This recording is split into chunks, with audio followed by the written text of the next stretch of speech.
Andeha hanomboka izao fotoana izao isika ka hiaraka mamaky salamo. Miobio an'Andriamanitra ary tany rehetra, mankalaza ny voninahitry ny anarany, omeo voninahitra izy ho fiderana azy. Lazao amin'Andriamanitra hoe endre matahotra ny asanao, ny fahalebiazan'ny herinao ny kuizan'ny fahavalonao anao, ny tany rehetra iankohaka eo anatrehanao ka ankalazanao. Eny, ankalaza ny anaranao izy. Andeha hiaraka ivavaka isika.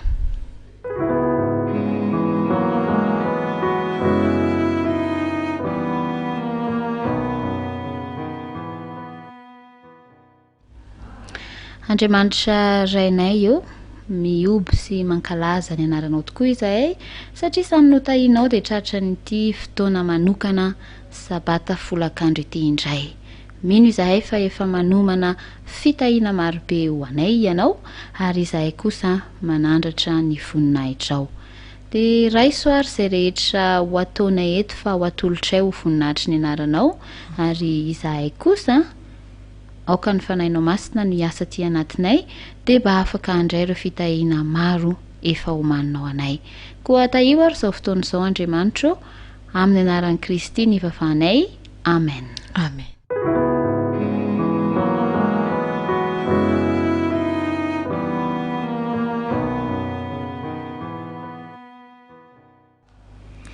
Ampifaliana tokoa no iarabana antsika tsirairay avy natratra an'izao folakandro sabata izao,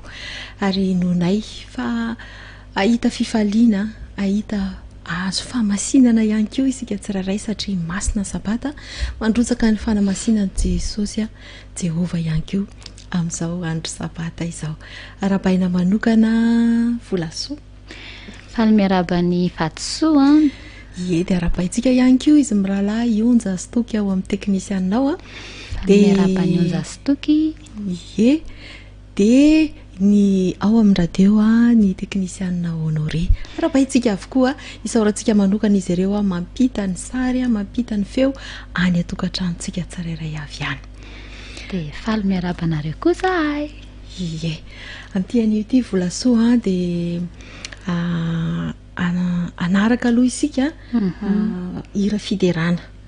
fiderana aloha no arahantsika zao a misy hira fiderana vitsivitsy zay alefa ny teknisianna ho atsika dia aveo tsika atolotra indray zany a ny fandaharana ieny naoary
Iti Jesu Dio ti luvireni dini Tantano ci sulla fakayeti Karatu mariasi Yano yansu e avi Anure vivere na uomudi Eni fuku idera Nyanara na orasitu Vamendi chiasi tarariana Itatulu giude sottira e suona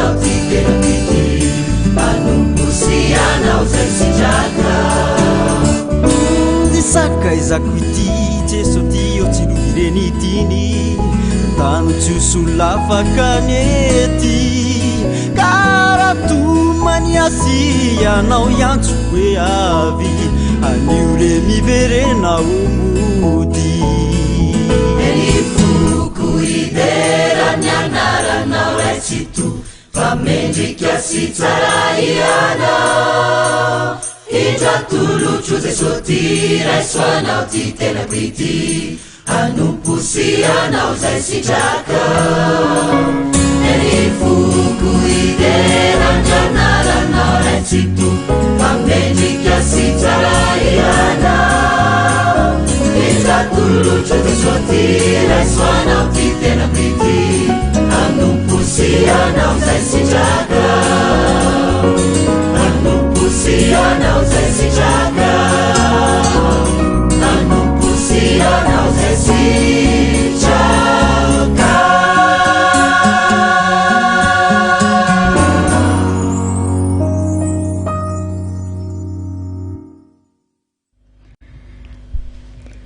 Eny ary volasoa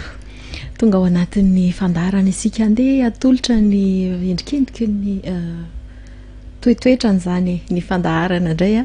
ny endriky ny fandaharana izay ho atolotra atsika amin'ity anio ity anao lohahevitra isika resaka kely ny lohahevitra mahakasika ny hoe mpiaino mpankatoa satria moa misy efa atao hira ary zany hoe mpiaino mpankatoa zany dia ho resahantsika zany mahakasika an'izay dia isy fandarana ho anareo androany rakizy dia zao manomana zao zany tsika dia efa lazaina sady hoe inona avy ny zavatra homanina fa manomana taratasy roa karazany zany hoe loko anankiroa ohatra hoe fotsy sy mavokely na hoe fotsy sy manga na fotsy sy mavo sy ananantsika zany fa taratasy roa karazany feutre mainty na tsy haiko stylo mainty ve sa sy hitatsika zany dia lakôly ety fitsipika na règle dia vera fanary vera jeté zany amaritatsika zavatra fotsiny zany izay no ampiasaintsika averina kely nasina moa izy tao volasoa taratasy anankiroa samy hafa loko zay ananana dia feutre mainty na zay mety ho anoritana mba ho hita tsara dia lakôly règle ary vera jeté na raha ohatra ngamba misy zavatra azo anoritana zay mety hitovitovy amin'ny vera jeté fa misy zavatra soritana ono amin'le izy dia zay zany no ampiasaina rehefa aveo dia ny hety aza tonoina satria tsy maintsy anapaka rehefa manao an'ilay izy zay zany rakizy nefa andeha homanitsika ao diky zay zany fa misy fandarana manokana ho atsika ao isy fandarana ara-pahasalamana koa volasoa eny izany vahintsika moa ny vahintsika dia mpitsabo dokotera manitra fa hitatsika eo ny toy any anarany rehefa feo dia ao anatin'izay eny anelanelany eny dia asiantsika hira fiderahantsika an'Andriamanitra sabata moa ny andro dia hideran'Andriamanitra mandrakariva isika ao aorianan'izay dia izy fandaharana dinidinika raha tsoratra masina iarahantsika amin'ireo pastora anankiroa dia izy fampaherezana dia ao farafara ao ihany koa amin'ny famaranana ny sabata zany amin'ny hariva mihitsy dia mbola ao anatin'ilay famaranana n'ilay lohahevitra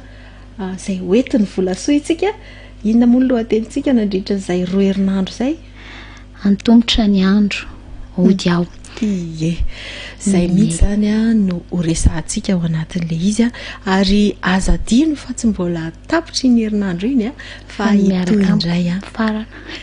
itoy amin'ny herinandro manaraka iaraka amina tarika anankiray indray tsika i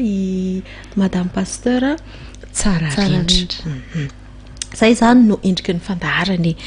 dia alohan'ny idirantsika amin'ny resadresaka dia andeha indray tsika angataka hira amin'ny teknisianao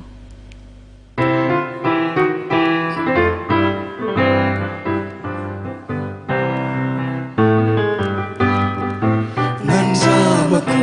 neny ala tsy teo aminao Jesosy favorinanao ny anjady fijalina totso tanty rotirotikiny ota mila tsy tafariny tsony indry lay tananao fa mitsotra mba hanalinay menatra totso zay tena tsapako ny alehibe ny fitiavanao ay na tsy mendrika mbola nantsona osanakao indray tsy mba hivadika tsy ameriny tsony ao fafay fa ny fiainako hatramizay dia ilaozako eny mandraky izay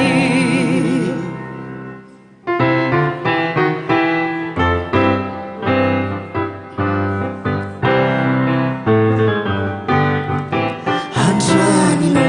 harifako ny vady anatrianao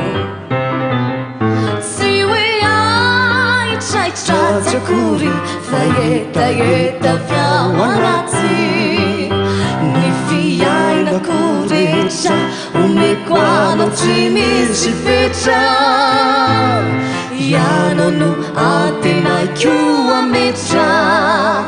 zay ho anjarako na ho ratsy ekeko tsy andeha ireritsony aho manomboka androany satria manana anao Jesosy ekeko piay hira fonao ankalazanao hatrany hatrany fa niriko indray andro any ahita maso anao any an-danitrambo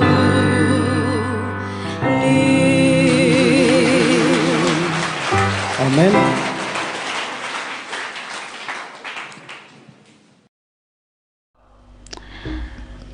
eny ary andeha hiditra amin'ity resatresaka ity sika fatosoa mpiaino mpankatoy ina no azo resahana voalohany zany raha zay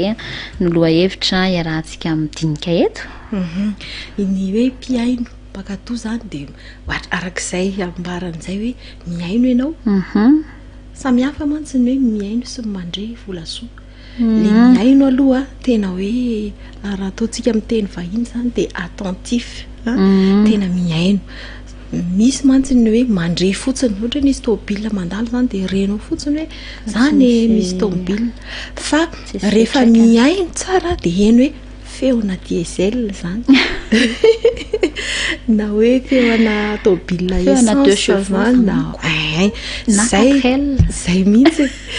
dia zay zany mahasamihafa misy an'le tsirerindra ie Zay zany aloha de efa mahasamihafa n'le atao hoe miaino sy ny mandre. De le miaino zany ny resahantsika zany zao. Zany hoe raha misy teny ambara zany a de tena miaino fa tsy hoe reko hoe nisy olona ny teny zany. De tsy fantatra akory hoe dada sa neny sa dadatoa sa nenitoa fa hoe nisy ny teny fotsiny teo e. Fa rehefa miaino isika de fantatra tsara hoe ineny no ny teny, inona le ny teneniny. De afaka mananatra zany neny amin'izay, afaka manoro hevitra de mitarika ao amin'ny fankatoavana le izy. Zay le hoe mpiaino mpankatoa. Rehefa retsika tsara zany ny zavatra nambara, na ny teny nambara, na tenin'Andriamanitra io, na anatra ny ray aman-dreny io, na tory lalana io, rehefa eny tsara, re tsara, voaray tsara de mitohy fankatoavana. Zay zany fanarahana le izy. Zay zany no ilazantsika n'ity hoe mpiaino mpankatoa ity. Izy ity ihany koa de azo tenenina amin'ny teny hafa koa. Tsy ampy tsara mantsy ny teny malagasy mahatonga antsika somary manao teny roa samihafa ny afahana mandika ny teny hoe l'attention na hoe misy fahalianana zany fahalianana manokana zay mihitsy sotra ny volasoa. Afaka atao koa izy ity hoe mitandrina ny teny. Zay koa zany mitovitovy hevitra aminy hoe mitandrina ny teny. Zany hoe tandremanao tsara zany le zavatra tenenan'le olona. De anisan'ny zava-dehibe zany izy ity eo amin'ny fiainana manontolo. Anisan'ny mampahomby ny fiainana izy io na tsy ampahomby, satria vao miainga any amin'ny ankizy zany ny olona, ny fahazazany ny olona volasoa de mila an'io foana izy. Raha ohatra izy te hisondrotra kilasy ohatra, any am-pianarana, raha ohatra izy te hahay tsara ohatra, de ilaina foana zany io hoe mpiaino mpankatoa io. Zay ny antony resantsika satria anisan'ny miantoka ny ho avy ihany koa zany io resaka io. Antona mihitsy zany. Rehefa miaino ka tsy mitandrina de tsy ho tonga amin'ny fankatoavana. Marina zany. Misy tenin'Andriamanitra amin'ny soratra masina moa zany mazava ho azy miresaka ny amin'izany. De hojerena le raha namijery ny lasain'ny Jakoba toko voalohany. Jakoba toko voalohany teny andininy 2:20. Jakoba toko voalohany teny andininy 2:20 de zao ary le lazainy: fa aoka ho mpankatoa ny teny anareo, fa aza mpiaino fotsiny ihany fa mamitaka ny tenanareo. De zay zany le niresahana teo hoe raha miaino fotsiny, tsy miaino amin'le resahana hoe attentif, fa le miaino fotsiny hoe nandre de hoe reko fotsiny le izy de lasa mamitaka, satria tsy niraisinao le izy, tsy nitandremana zany lay noenona. De ilay teny izay noenona de ny soratra masina mihitsy zany miantso antsika indray zany zao amin'ity androany ity hoe amin'izay rehetra teny atao amintsika, indrindrandrindra moa hoe Andriamanitra zany manao azy, de andeha isika mba ho mpankatoana izany. Kanefa arak'izay nanazavany vatosoa azy teo, alohan'ny atongavana ny amin'le hoe fankatoavana de miaino mandray sy mitandrina an'le teny aloha, maneho amin'ny fahaliananao ianao de mitandrina an'le teny alohan'izay, fa tsy hoe miaino fotsiny de ho tonga amin'ny fankatoavana, fa manjary mamitaka ny tena raha ohatra ka izay zany. Averintsika resahana le izy volasoa hoe aoka ho mpankatoa ny teny ianareo, faza mpiaino fotsiny ihany. Izy io volasoa tsy mijanona eo amin'ny resaka ara-panana ao atokantrano ihany, fa amin'ny fiainana rehetra andavanandro mihitsy. Ny fanjakana ohatra manome torolalana isan-karazany, toromarika hoe zao tokony ataontsika. Zao tsika tafiditra ao anatin'le mbola ao anatin'ity resaka amiana ara-pahasalamana ity, satria mbola misy an'ilay valana retina isika, de misy torohevitra be da be mihitsy ny amenatsika ny atao hoe geste barrière, ny fiarovana ny tena tokony atao. De raha ohatra isika ka tsy mpiaino mpankatoa dia karazany mamontena ihany satria misy torohevitra betabe amena enoantsika fotsiny le izy na renesitsika fotsiny jerentsika fotsiny reny ana reny a fa ny ataontsika ihany nataontsika dia mety hoe hiteraka zavatra hafa izay ary betabe zany a no hoe lavo ny tiaretina ity tsy midika akory zany hoe tsy ho tratra mihitsy fa farafaratso zany a mba mihena zany a le fahazahoantsika n'ilay aretina zany ary tena miaro teny miaro dia izay mantsy no natonga antsika ny resaka hoe miantoka ny fiainantsika ohatra zany zao ohatra zany hoe resaka lalan'ny fifamovoizana koa raha ohatra ka hoe tsy mpihainy mpakatoa ny mpitondra fifamovoizana mpitondra tomobila na mpandeha tongotra zao ampianarina antsika hoe eny misy tsipika fotsifotsy no fiampitana dia mbola misy ihany miampita eny amin'izay tia miampitana fanandrify azy eny dia raha ohatra ka hidiran-doza eny a dia miala maina sisanitenenana dia ohatran'izay be da be mihitsy zany ny fiainana rehetra ny mahakasika ny fiainantsika andavanandro ny fiainantsika mandritry ny androm-piainantsika mihitsy zany a ity resaka hoe miaino a dia makatoa dia izay mahatonga ny tenin'Andriamanitra manao hoe aoka ho mpiaino mpakatoa ianareo fa aoka mpakatoa ny teny ianareo fa aza miaino fotsiny ihany fa mamitaka ny tenareo zany hoe tsika mihitsy zany no voa ao anatiny mamita tena ary ohatra misy tohiny izay ao volasoatra no hoe tiako toizany zany mihitsy ny sady ohatry ny mahafinaritra zany miresaka an'ity tohany ity ao amin'ilay jakoba toko voalohany teo a dia ny andininy 7 sy ny 4 zany dia izao no lazainy ao hoe fa raha misy mpiaino teny nefa tsy mpankatoa dia toy ny olona amin'izany tarehany eo amin'ny fitaratra izy fa mijery ny tenany izy dia lasa ary miaraka amin'izay dia adininy ny tarehany ohatra mampime ihany zany le izy raha ohatra tsika osika miaino fa tsy mankatoa dia ohatra ny olona hoe mijery fitaratra dia hoay sarbo fotsiny tarehako ary mainty be izy zany dia nefa avy eo izy lasa dia tsy tadidy akory tadidiny mbola fe sarbo kely le tarehy dia mandehandeha eny le zavatra maloto be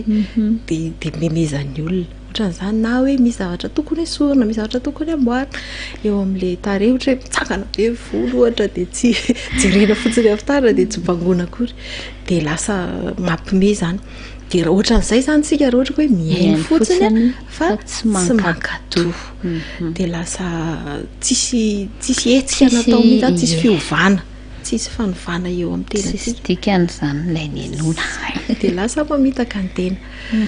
zava-dehibe zany volasoa tena zava-dehibe zay ary amin'ny lafiny rehetra amin'ny fiainana mihitsy ny tokony hampianana an'izay dia hitantsika hoe tsy mamita tena intsony isika ary isika ihany ny azon'ny tombontsoa ao anatin'izay ya mahafinaritra andeha indray aloha tsika angataka hira iray ny teknisianao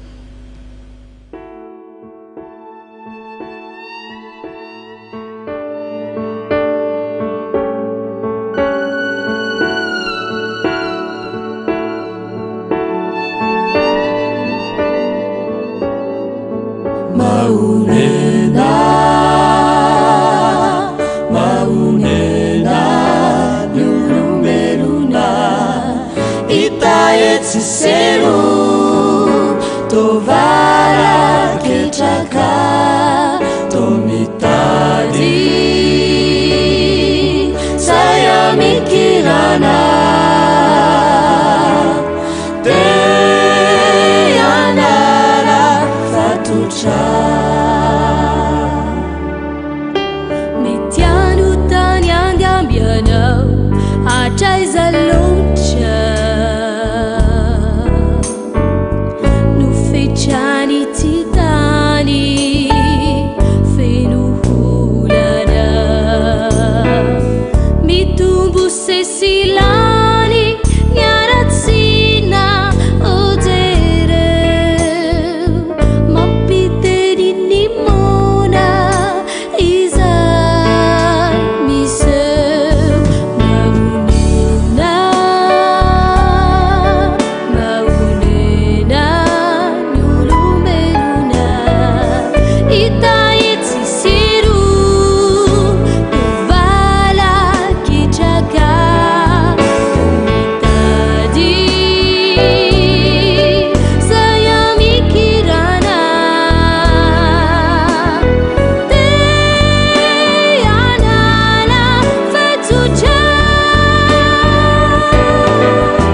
fifalina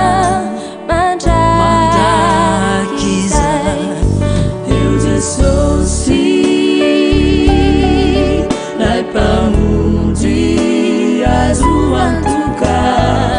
vonon'izy nama sy amnala fatotra laisoanio upitantala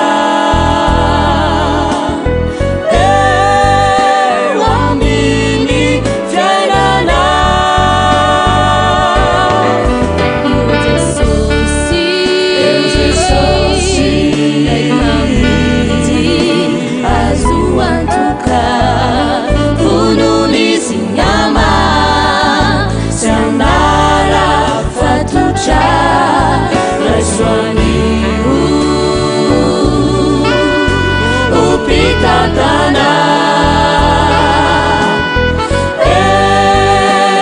amini janana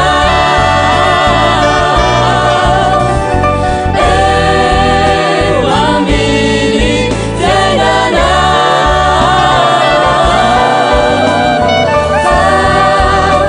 usamba chaya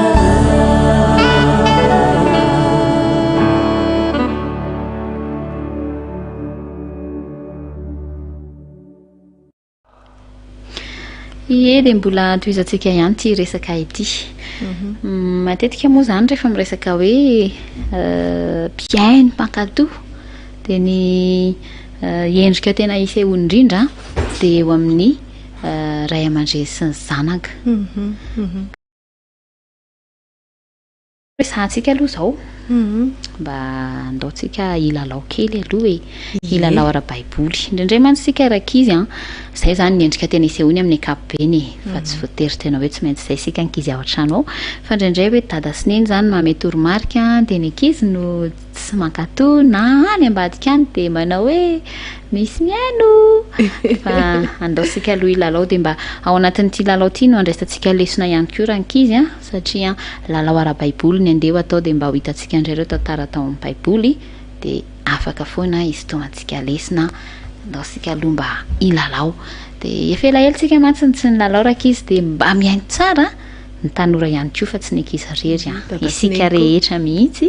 andao hiaraka ilalao fa mba avelao fotsiny aloha ny ankizy amaly zay dada sy neny vo mba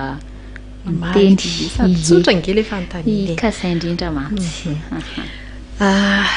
rahalahy sy reny ray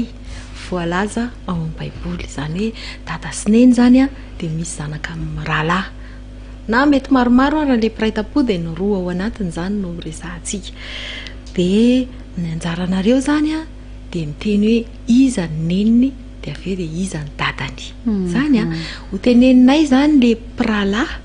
hoe ianina sy ianina dia ny anjaranareo zany dia mamaly hoe neniny ianina ny dadany ianina zay fanontaniana voalohany ary ireto pirahalahy reto zany zao dia iza ny neniny sy ny dadany Mosesy sy Arona ny ankizy aloha avelao amaly dia aveo dia miteny dada sy neny iza ny neniny sy ny dadany Mosesy sy Arona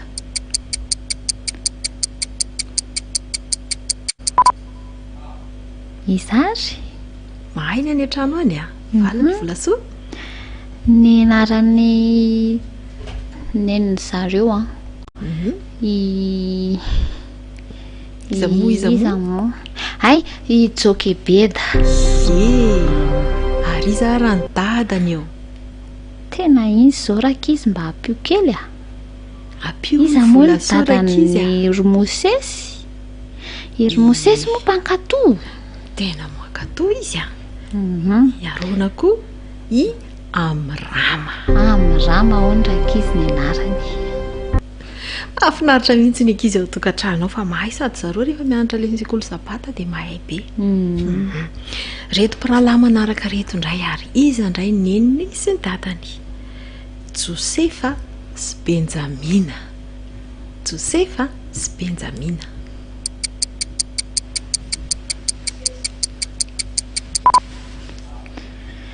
Josefa sy Benjamina zareo ve aloha zaza-pankatoa e? Indraindray koa tsy nankatoa indraindray fotsiny. Raha ny tantara zao a, ny dadany Josefa no to de ay. Fa neniny Josefa sy Benjamina aloha zao no anontaniana e. Ny ankizy ary efa namaliko. Efa namaly ve nareo rakizy? Iza moa? Aikay Rahely rakizy dadany ary iza ny dadany Josefa rakizy miara miteny daholo tsika isa roa telo Jakoba. Bravo. Reto mpirahalahy manaraka reto indray ary i Kaina sy Abela. Tonga dia misy miteny angana be ao Kaina sy Abela angana izy. Efa namaly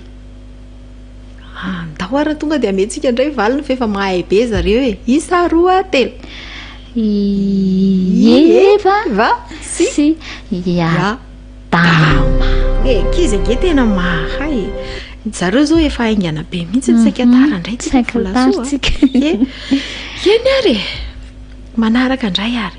izy indray ny dadany sy neniny Esau sy Jakoba. Esau sy Jakoba.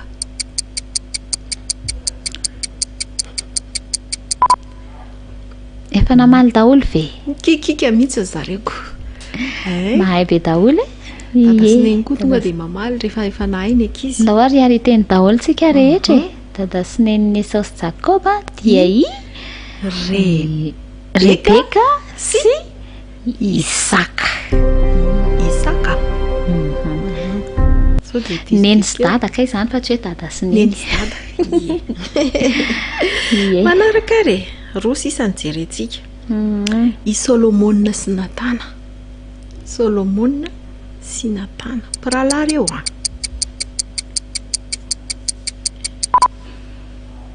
izary volasoa ny ankizy efa namaly eo.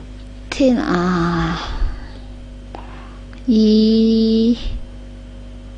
tsy mahay volasoa tenena iza moa i Delila moa? Disy be le volasoa. Izareo ba tsy ba koa Balsama. Ba ny ankizy efa namaly angana i Batseba de izarany. Ay ve izarany Batseba iza zany rakizy ori zany ontso. Diso foana koa zany Davida ki volasoa. Batseba sy Davida hono. Tsika moa miaraka amin'ny ankizy de sady mba milalao e zany moa farany ary i Robena sy Simeona. Robena sy Simeona ny tanora kosa tonga dia mahay mamaly e. Zareo zao ay ny tanora zaniko. Ny dadany foana to dia hay voalohany fa neniny zao sao dia mifangaro. Izary ny dadany I Jakoba. Ie iza amin'izay ny mama? Iza amin'ireny ary ny mama. Rehefa tsy neniny i Josefa sy Benjamina efa tsy nitsony aloha e. Ie dia iza ary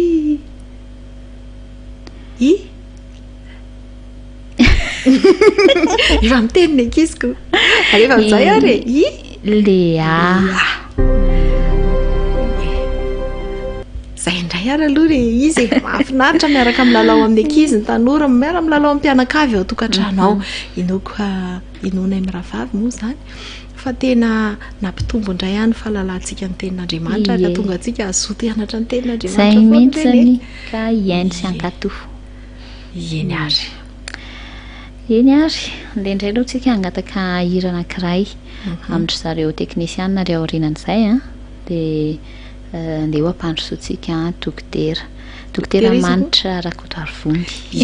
Manitra Rakotoarivony efa fantatsika izy efa hitantsika matetika izy no anolotra antsika indray resadresaka makasika ny aretina izay efa hitantsika sy fantatsika ihany mampalaza azy keo moa izay resaka izay ndao ary.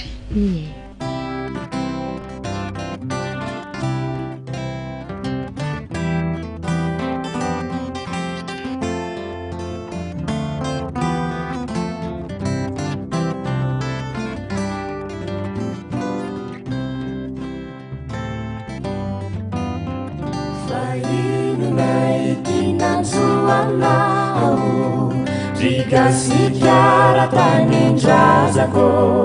Fahaiziray fanantenana Tamapony reo razana Moatsy anao vare Reo vato sosiny andrameno Fanipony namina onkosaoa Peno mosarena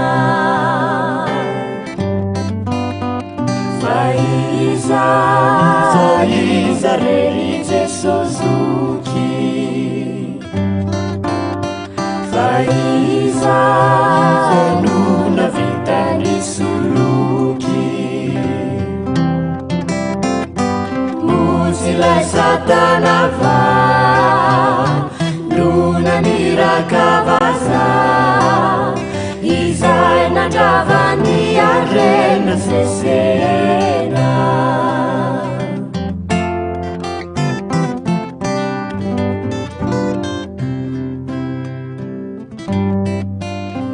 Naleveritsika la kalambo ula Tozay very fiavanana Fizany reno sotoavina Nampiakin Europeanino Fasizany ankehitriny Volano mipaiky ny olona Mitaraina reny mpiara-monina Fa be ny vono-olona Ka iza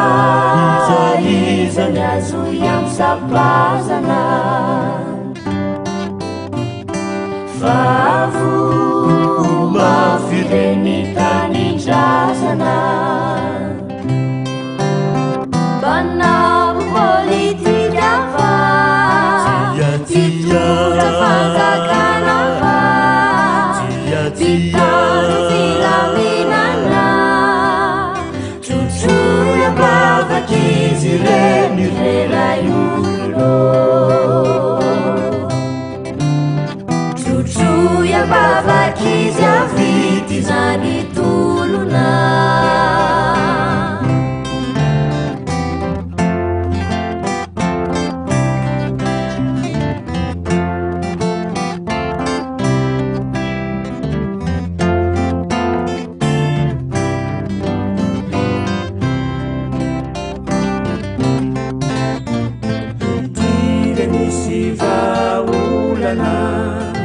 Faulana maharita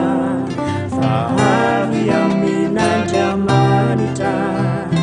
Fatitane fatena titroany Misy tanindrazana Tany sosi mafinaritra Volamena vokony lalana Isika sisandrasana Jesosy Kristy reno lalana Fiainana sy famarinana Jesosy reno lalana sy famarinana Jesosy reno lalana sy famarinana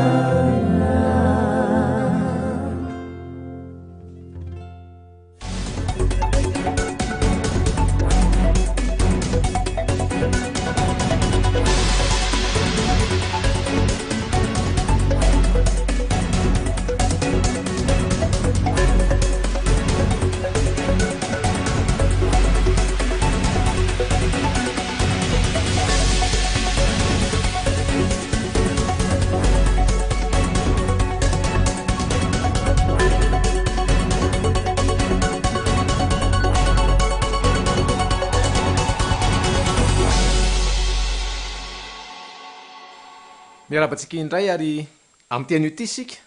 na mbola misy ary ireo olona manana tebiteby sy ahia ny amin'ny valana retina coronavirus dia ifampiresaka isika satria ny zavatra rehetra miara-miasa ahasoa izay tian'Andriamanitra dia miarabantsika rehetra ary amin'ity fotoana manokany ity a no analantsika izay tebiteby mety hanahirana antsika rehefa nandalo teo amin'iren'ilay toeram-pitsaboana eny amin'iren'ilay centre de traitement reny izahay dia misy ihany ny olona miresaka ny aminy hoe maninona no mipetraka eo mpandriana foana ny marary tsy avela miresadresaka tsy mahazo mamaky boky ela loatra ilay fahasalamana tediavintsika no ilala fitony-tsaina eny amin'ny tompom-pitsahana eny amin'iren'ilay hôpitaly na any amin'ireny hôtel zany na eny amin'iren'ilay CTC mahazatra antsika indrindra misy amintsika mitsabo tena any atokantrano zao no tokony ho tadiditsika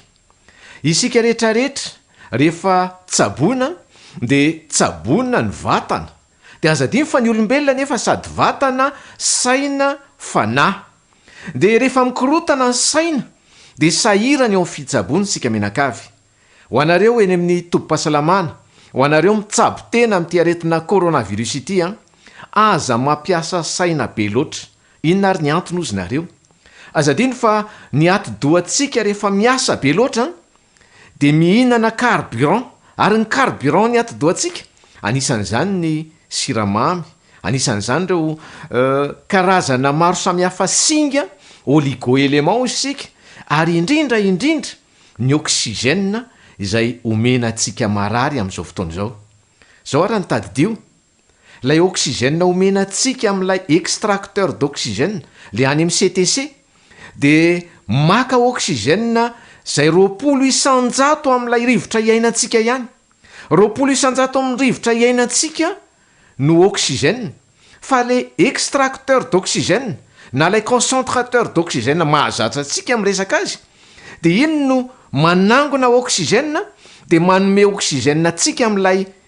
apetraka eo amin'ny vava sy orina ka raha ohatra ka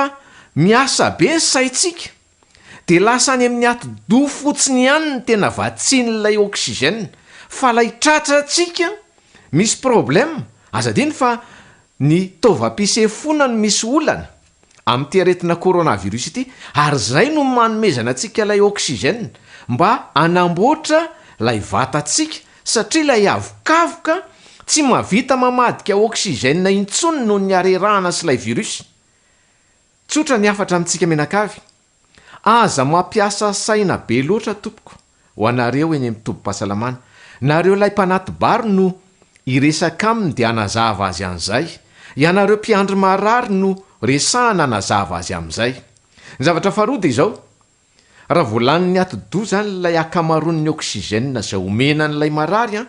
dia tsy ampindray no an'ilay avokavoka hositranitsika zay ny voalohany dia tsy atao zany lay miresaka be loatra any amin'ny fitsaboana lay mieritreritra be loatra indrindra hoe any amin'ny hôpitaly ianao dia mieritreritra ny any an-trano any manahoana zay ny any an-trano any mba milamina ve ny trano so dia nisomboan'ny boay kely ny fitaovana maro samihafa ao an-tranao aza mieritreritra be loatra ataontsika amin'ny fitsaboana dia mba mitombona tsara ny marary any atokantrano ho an'ny mpiandro marary dia takity tsika matetika mivezivezy any an-trano makany amin'ilay toby fitsaboana ary ny namoaka toromarika ministera amin'ny fahasalamana manao hoe aleo tsy ovaovana ny mpiandry marary fa mba tsy handehanan'ilay virus any amin'ilay toby-pitsaboana mivezivezy makany an-trano rehefa miovaova mantsy ny mpiandry marary dia atahorana no hitondran'ilay mpiandry marary tsy mokaretina ao amin'ny hôpitaly mandeha any an-trano dia ilay no heverina hikarakara marary indray no tratran'ny aretina dia anahirana antsika menakavy ary ho anareo mpiandry marary aza zatra miara-misakafo amin'ilay marary ao amin'ilay toby-pitsaboana mahita izahay rehefa mandalo eny amin'ireny toby-pitsaboana CTC ireny dia mahita an'ilay marary sy ny mpiandry marary miara-misakafo tsy mety tompoko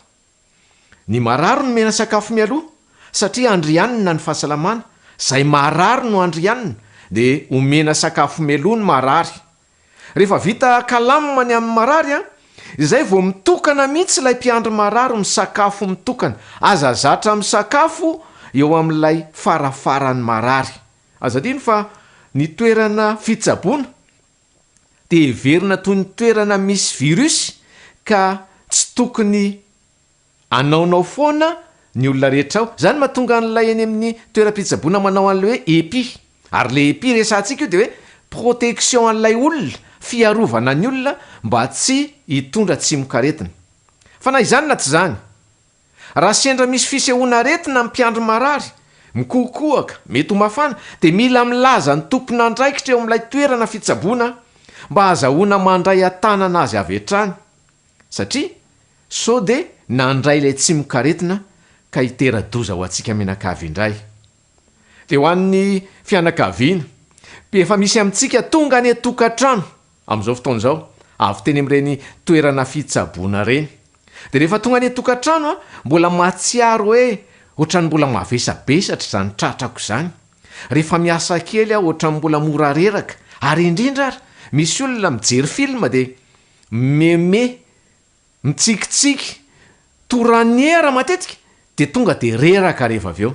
Tsy afaka manao asa mafy loatra ny marary sitrana rehefa tonga any tokantrano, fa tsy maintsy manaja ilay fepetra hoe manao fomba fiaina vaovao indray. Dia tahaka izao no santionany amin'izany fomba fiaina izany. Tsy mahazo manao reraka loatra, na ny miresaka, na ny mitsako sakafo ela loatra mety andreraka azy, dia tsy tokony ho atao. Sakafo ara-pahasalamana no hohanina. Dia fandresantsika fa misy karazany 3 ny sakafo: lay mitondra hery fiarovana, mitondra hery fiasana, dia lay mitondra hery fanorenana. Lay hery fanorenana dia zao, ren'ilay misy an'ilay protéine, na voamaina io, na hena io, na karazana itony ronono, na vadika ho lasa fromage na yaourt. Betsaka amin'ireny no mitondra an'ilay protéine. Misy amin'ireny lay mitondra an'ilay glucide, zay tafiditra ao anatin'ilay hery fiasana ihany koa, satria manome hery ny vatantsika. Antanina ny ankizy amin'izay satria ny ankizy nianatra teny amin'ireny EPP sy ny CEG reny, mahafantatra tsara n'ireo karazan-tsakafo ireo, dia sady mamerindesona no manontany hoe inona indray zany le sakafo tokony hohanina. Dia tsy adino ny voankazo sy ny legioma. Dia zao, tsy atao sakafo tsakoana ela, fa rehefa reraka amin'ny tsako ny vatana, dia miteny ny aty anaty lohantsika aty manao hoe okizay fa voky aho, nefa tokony mbola hisakafo ilay olona. Sakafo maivana mitondra hery no mentsika azy. Aza dimy fa rehefa maraina ny andro, dia tokony hifokarivotra vaovao ny olona rehetrarehetra, indrindra izay avy narariny ity tsimon-karetina coronavirus ity. Sokafana maraina ny trano. Tsy le vehivavy mitondra voka ihany no mandeha hoentina mijery rivotra vaovao sy mitroka rivotra vaovao eny ivelan'ny tokantrano le somary entina mandehandeha. Fa isika na dia ao a-tokantrano ary, sokafana varavarankely, dia miaina amin'ny orona, mifoka rivotra madio, dia mamoaka an'izany rivotra izany amin'ny vava. Dia tsy atao mandreraka, fa natao fahazarana azahoana rivotra iainana. Dia tsy manao asa be loatra aloha satria mbola reraka ny vatana. Rehefa voalamitsika izany rehetrarehetra izany,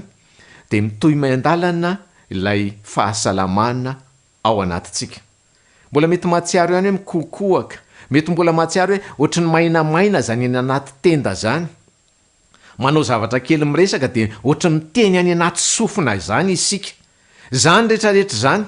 mbola vokatra ilay ady nataon'ny vatana tamin'ilay tsimon-karetina. Efa tsisy tsimon-karetina tsony ianao, efa sitrana, saingy lay heriny mila amboarina, ary raha misy mampanahy dia manatona mpitsabo. Aza manao dokotera tena,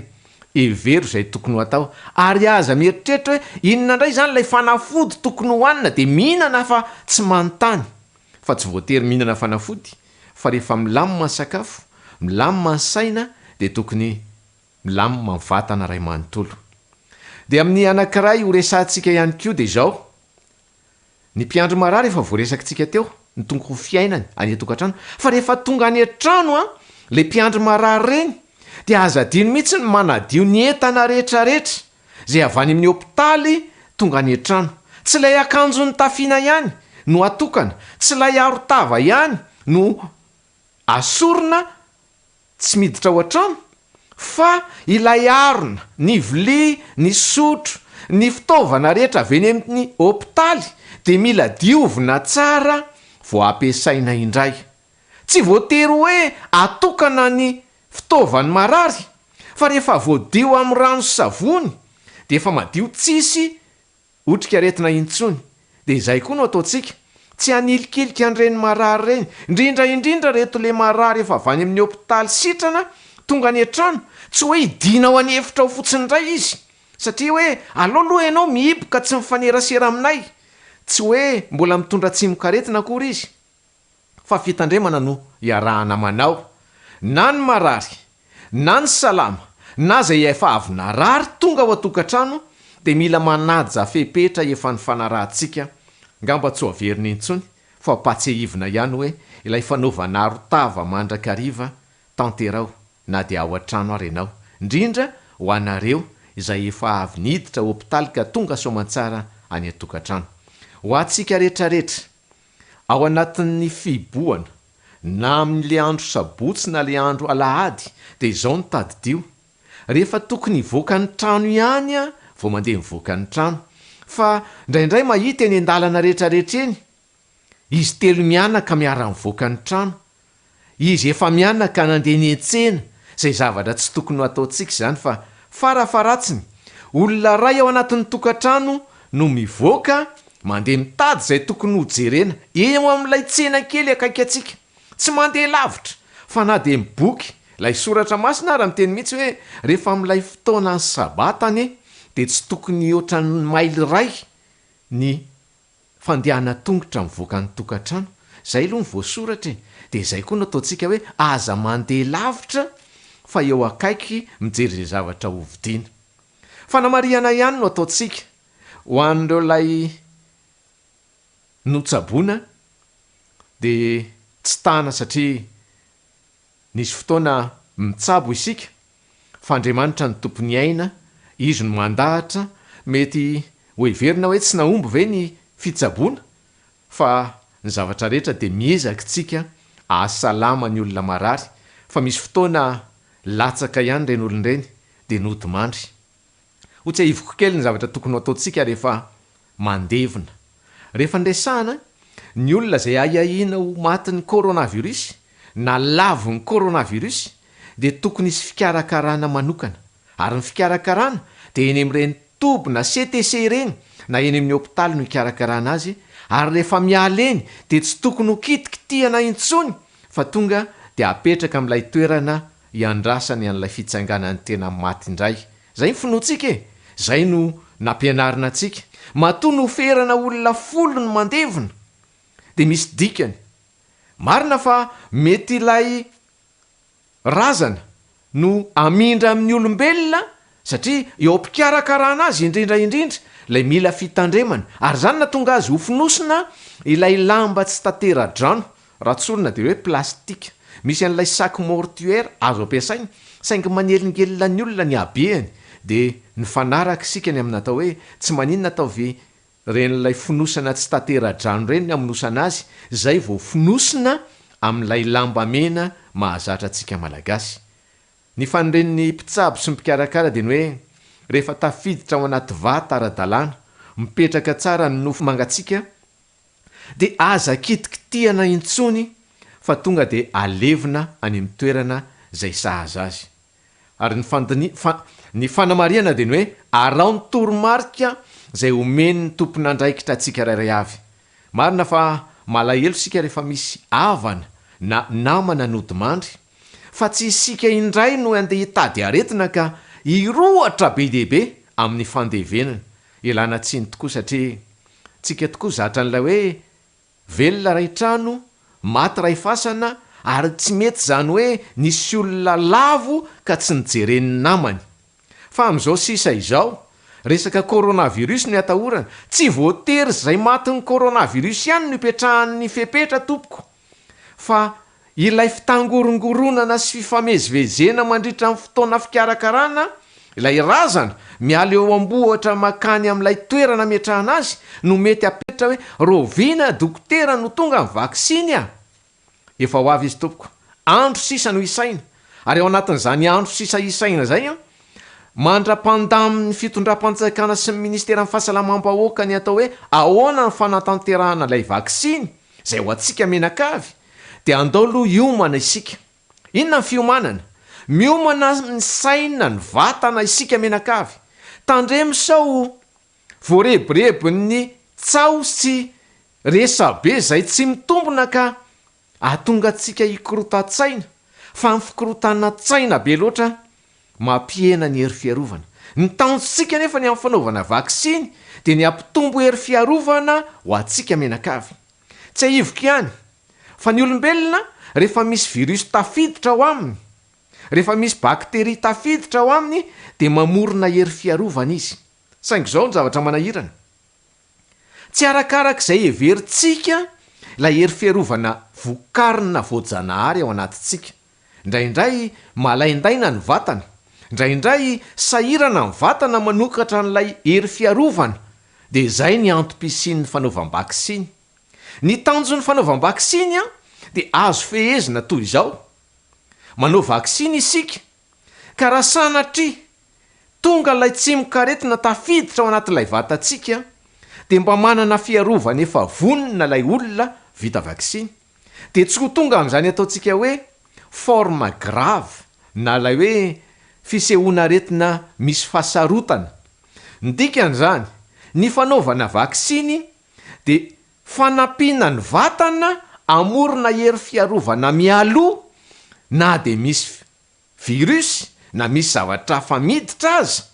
dia mba efa vonona ny fiarovana tsy miandrela intsony. Dia izay ny zava-dehibe. Ny faharoa dia ny hoe ny fanaovana vaksiny dia mba hitsinjovana ny be sy ny maro mba tsy hiparitahany tsimon-karetina intsony. Ary misy zavatra takiana ny fanaovana vaksiny. Raha iresaka fotsiny tsika ireo vaksiny fanao amin'ny zaza zay alohan'ny faheritaona sy tapany zaza no anaovana vaksiny dia manentana amin'ny ministera ny fahasalamana manao hoe ry ray aman-dreny, ataovy totoa saradilana ny andiam-baksiny atao amin'ny zanantsika.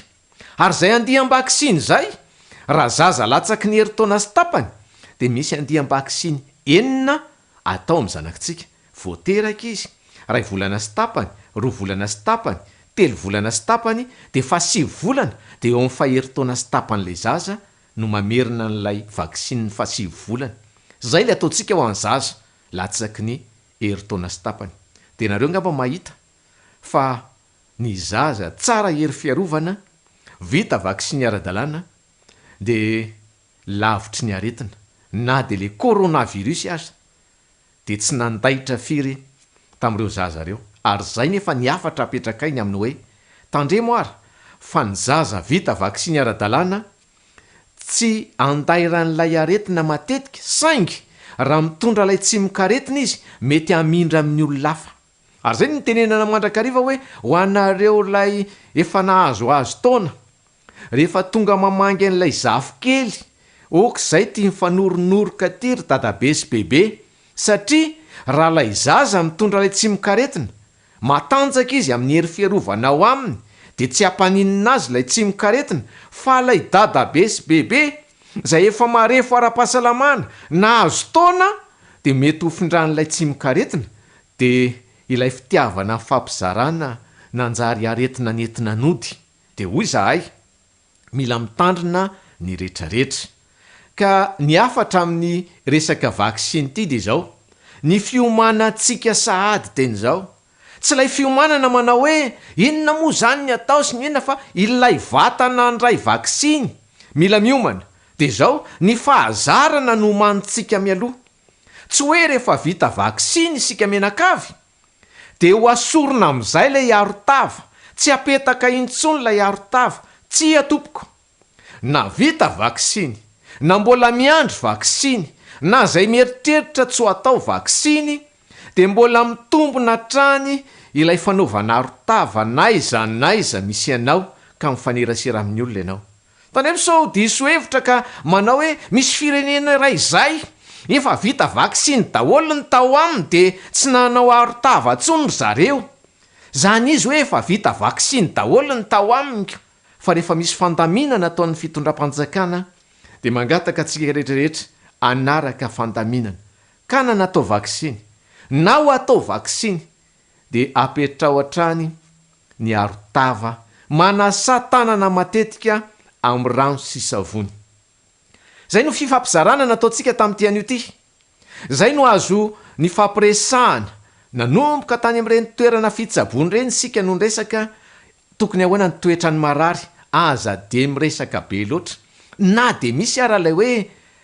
nangataka amin'ny pastera hony mba hoe tombavaka pastera fa ratsy be le aretiny tia de mitelefôniny eo adiny firy. Ianao nefa efa marary de sepotra le oksizena tokony ho anjaranao ohatrany tsy mavita ny tokony ataony satria ianao variana ny resaka de miasa loha de miena ny hery fiarovana ny oksizena tokony ho any amin'ny tratra lasa nampiasain'le atodo miasa be de raharany atsika menakavy ho an'ny mpiandro marary. Tandrovo mandrakariva ilay tsy tondrana tsy mokaretina mody any tokantrano ary ho an'izay rehetra latsaka de io mola iresana hoe mivaravarana ny voany reny ianareo a mifahoriana raha mizaka saingy zao amin'ny fikarakarana fandevenana oka anaraka fepetra sika menakavy aza mitady aretina de indrindra ho avy ny fanaovam-baksiny ary efa manao vaksiny sika menakavy arao ny fandaminana eo zany de tsy misy ny hoe iza no tao aloha de indray ny dikevitra eto fa ny fahaiza mandamina no entina miady ho anao ny fitondram-panjakana, miady ho anao ny ministerin'ny fahasalamana, miady isika menakavy mba ho salama de hoy zahay avao ministerin'ny fahasalamana hoe tonga avaky ny fanirianao ho tanteraka lay fahasalamana angatahantsika isan'andro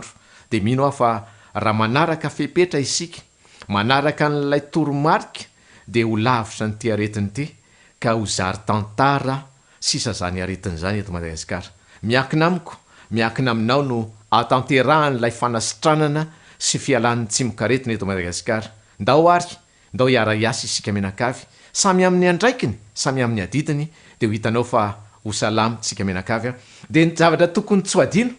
lay fanaovana arotava, apetraka tsara. Misarona ny vava sy ny orona de ho hitanao fa ty tanana ity tsy atao mikitikitika vava sy orona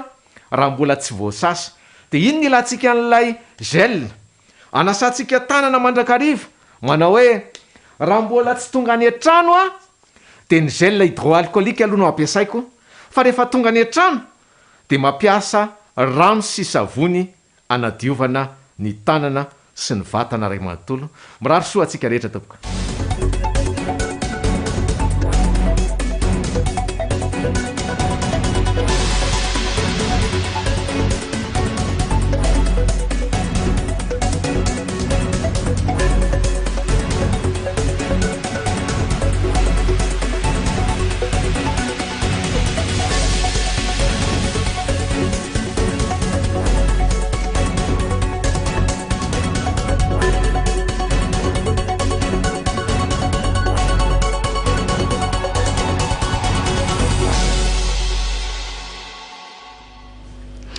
Nkasitrahantsika i dokotera Manitra Rakotoarivony tamin'izay afatra no entin'izay ary engany isika mba ho mpiaino mpakatoa fa tsy andre fotsiny de amelan'izany andeha amin'izao. Eny ary le isika hiditra amin'ny anjaran'ny ankizy iresahantsika ihany koa an'izay loha hevitra izay any ka andao ary ny ankizy aloha mety mipetraka foana zao te hoe ny aina andao ary hitsangana tsy maninona andao ary hitsangana de anao oramamy sika mba hiditra aingana ao amin'ny anjara ho antsika manokana. Andao ary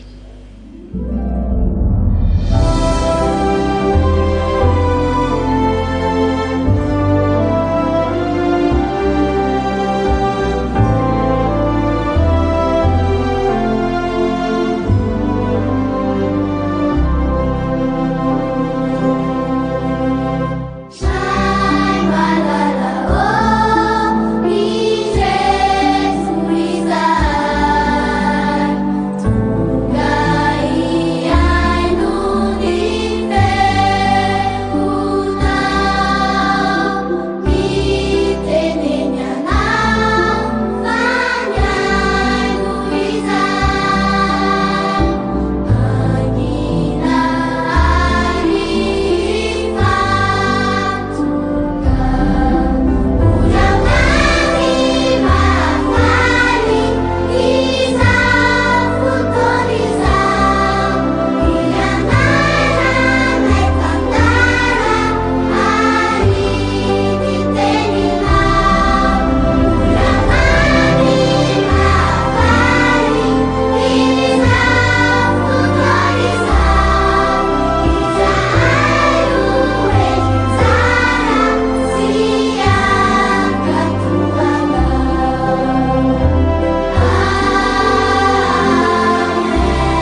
eny ary rakizy ao anatin'ny lohahevitra iarahana ihany isika rakizy dia ny hoe mpiaino bakato na hoe mitandrina izay ambara efa ndresahana teo makasika an'ilay izy fa hijery kely aloha isika ao amin'ny tenin'Andriamanitra ny ohabolana toko fahaefatra andininy faharoapolo ohabolana toko fahaefatra andininy faharoapolo dia manao hoe anaka tandremo ny teniko atongilano ny sofinao hiaino ny filazako tandremo ozy ny teniko dia atongilano ny sofinao hiaino ny filazako dia hijery anankiray indray isika ny ohabolana toko fahafito ohabolana toko fahafito dia ny andininy voalohany sy faharoa manao hoe anaka tandremo ny teniko ary raketo ao aminao ny didiko tandremo ny didiko dia ho velona ianao ary tandremo toy ny anakandria masonao ny lalako izay le hoe mpiaino bakato tandremo ozy izy ilay teny dia raketo ao am-ponao raha izany dia ho velona ianao raha ohatra zany ka ankatoavintsika ny zavatra ataontsika ny zavatra resahana amintsika dia hitondra antsika ho amin'ny fahavelomana dia ny fahavelomana mandrakizay ihany koa izany enina mbola amin'izao fiainana izao ary dia hitondra tombotsoa antsika izany rakizy tantara anankiray ao amin'ny baiboly no iarahantsika manaraka ary io tantara io dia hanampy antsika fantatra hoe manahoana zany hoe miaino mankatoa izany rehefa vita le tantara dia anaraka hira kely anankiray isika fa zao andeha aloha arahantsika le tantara dia ny tantarany Solomona sy Davida afantarantsika hoe ahoana zany hoe mpiaino bakato tantara aloha no arahantsika eny ary efa elo zay dia nisy mpanjaka lehibe mpanjakan'Israely iray Davida ny anarany ny mpanjaka Davida dia tena tian'Andriamanitra tamin'ny fony tokoa ary Jehovah mihitsy ange no nifidy azy ho mpanjaka hanjaka amin'ny olony i Davida dia nanan-janakalahy maro ary ny ray tamin'ireo dia i Solomona tian'Andriamanitra tokoa izy sady tiany Davida koa ary izany indrindra nahatonga ny Davida nampianatra tsara ny Solomona ny momba an'Andriamanitra mandrakariva nampianariny azy fa Andriamanitra ny dia lehibe sady be fitiavany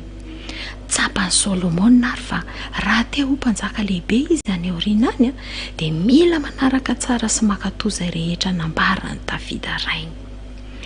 izao ary ny torolalana nomeny Davida ny Solomona mianara hitondra tena tsara sy mahitsy ianao aoka ny fahalalana no hanampy anao ka tsy ho toy ny harena saribidi ny fahendrena fa hiaro anao tsy hanao ratsy zany aoka ho mahatoky sy mariny ianao tandremo ny didy manaova soa izany ny lalana hitondra anao amin'ny fahasambarana ary nankatoaviny tsara izany indray andro dia fantatry Davida fa efa ho faty izy dia niantso an'i Solomona izy mba homeny toromarika farany ry zanako hoy izy efa andao ty tany ty mahery izy ary mankatoava an'Andriamanitra raha manaraka izay lazainy ianao dia ho lavorary izay ataonao dia lasa i Solomona lasa izy nitaingina ny ampondra ny dadany izy nankany ampisorona be ary io kosa nanositra azy ho mpanjaka fantatry ny olona rehetra ary zao fa i Solomona indray ny mpanjakan'Israely vaovao dia ny faly avanja ny olona nandray ny mpanjaka vaovao indray alina dia niseho tamin'ny Solomona tamin'ny alalan'ny novy ary Andriamanitra hoy izy ry Solomona angatao amiko izay tianao sy irinao fa omeko anao izany satria moa izy nitandrina sy ny ainy tsara izay nolazainy dadany dia ny fahendrena ny nangatahany Solomona tamin'Andriamanitra ary koa fahafahana manavaka tsara ny ratsy sy ny tsara nahafaly an'Andriamanitra toy izany fangatahana izany ka hoy izy hoe tsy nangataka tamiko faela velona na harena be ianao fa fahendrena ahafahanao mitondra sy mitsara ny oloko amin'ny fahamarinana dia omeko anao tokoa izay nangatahanao fa omeko harena sy voninahitra ary faelavelona koa ianao. Na tsy aro sambatra ery Solomona satria ny anarany sy narahany izay tena zava-dehibe sy lahara-pahamena tamin'ny fiainona tsara izay rehetra nambarany dadany. Ny fahendren'ny Solomona dia nahatonga azy ho mpanjaka tena lehibe tokoa sady narahan'ny olona najain'ny olona. Izay ny tantaran'ny Solomona rakizy. Ahoana volasoa misy lesona azo zaraina amin'ny ankizy eo? Ie, ary ny ankizy koa dia azoko antoka fa efa nandray ny lesona sa ahoana rankizy? Inona ny lesona natolotra ho antsika ka tokony andraisanareo fanapahan-kevitra mba ho ampiaranareo azy manomboka amin'ity androany ity? Ie, rehefa miteny ny ray aman-dreny dia ahoana? Bien mpankatoa. Dia i Solomona ihany koa sady nankatoa ny dada sy neny dia nankatoa an'Andriamanitra. Ka ny lesona ho an'ny ankizy ahoana moa ilay tokony sy andinin'ny vakiana taminareo ilay anankiray voalohany tamin'ilay alohan'ny tantara ho anareo teo? Anaka tandremo ny teniko ahatonga lany ny sofinao iain'ny filazako. Ka izavy ary ny ankizy vonina amin'ity anio ity indray dia manomboka eto dia hoe za ihany koa mba ahazo ny tombontsoa tahaka ny Solomona dia anotongilana ny sofiko iaino ary ankatoa izay lazaina amiko na Andriamanitra indrindrandrindra no miteny na i dada sy neny. Izavy? Ie, mahafinaritra ny mahita ny ankizy kely sy isika tapa-kevitra ny amin'izany. Ka maninona moa andao aloha entintsika ambavaka ary izany fanapahan-kevitra izany dia amin'izay mba tanteraka ny tombontsoa amin'ny fiainantsika dia andao ary sika anakipy maso dia hiaraka hivavaka.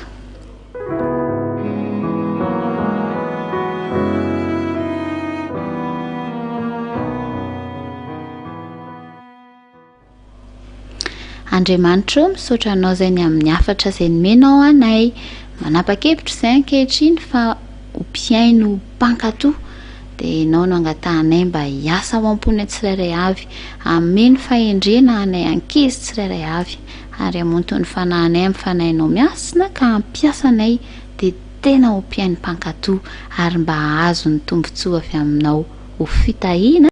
izahay tsirairay avy. Misaotra indrin'Andriamanitra fa amin'ny anaran'i Jesosy ny vavanay. Amen. Amen.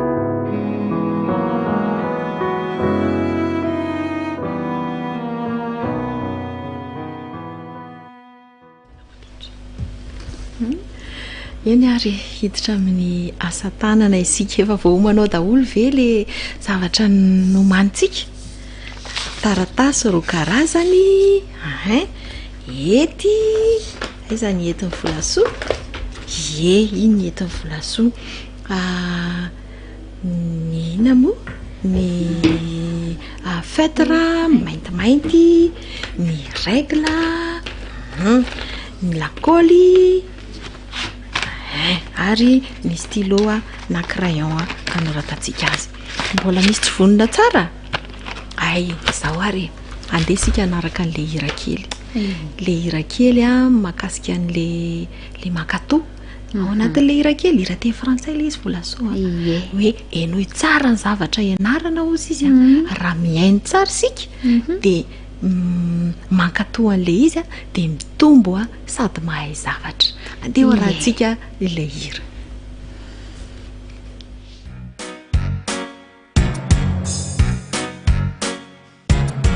Faites tous bien attention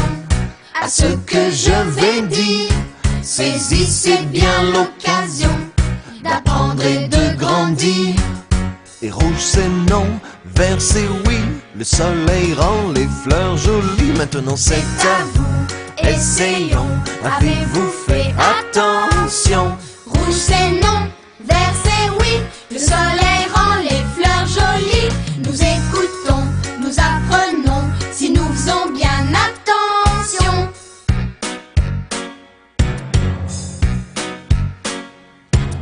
Et faites tous bien attention à ce que je vais dire.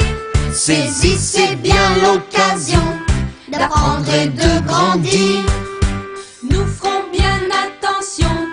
à ce que tu vas dire. Nous saisirons l'occasion nous apprenons si nous faisons bien attention.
Vonina avokoa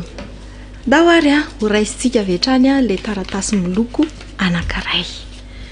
raisitsika le izy a raha ohatra ka le taratasy 21-27 zany ohatra nyreny le papier mazatra atsika reny zany taratasy mazatra atsika reny a de ny sakany a no ampiasaitsika ny sakany largeur zany le fouille zany le fouille iny zany no ampiasaitsika ary ny alavany iny sakany iny zany a tonga de iny no lanitsika ao a fa maka fotsiny sika 5 centimetatra miakatra 5 centimetatra manaraka ny alavan'ny taratasy zany miakatra firy izy teo 10 centimetatra 10 centimetatra dao ary 10 centimetatra isika de tsy pihina de tsy pihana ao a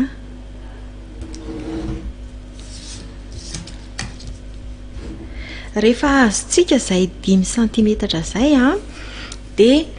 ao anatin'io lavalava kely zay azotsika io zany azotsika tapahana vetrany aleo tapahana de am'izay tsika tsy sahirana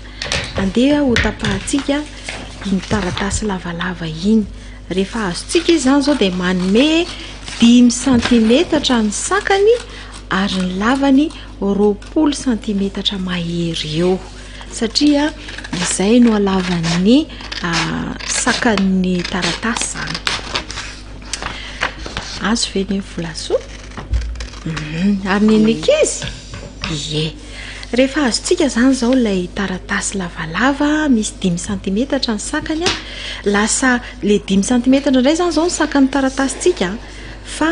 20 centimetatra mahery zany zao a ny lavany de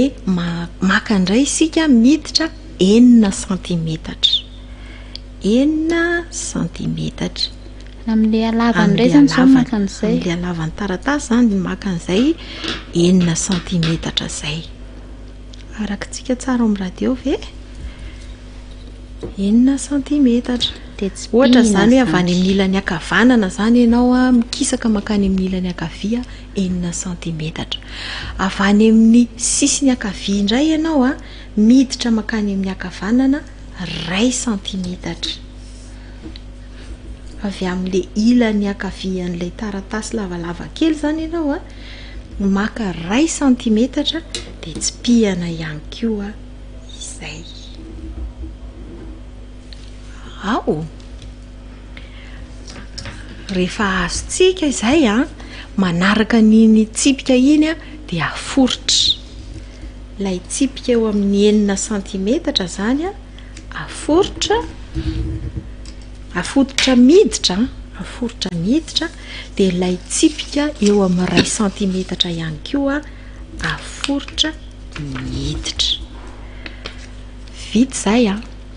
dia apetraka aloha iny taratasy iny samy miditra makao anatiny daholo miditra makao anatiny daholo azo a dia apetraka aloha iny taratasy iny zany zao a no vatan'ilay bitrokelitsika bitrokely no ataotsika bitrokely satria bitrokely manana sofina lava be tsika moa ny anareo hoe mpiainy pakatoa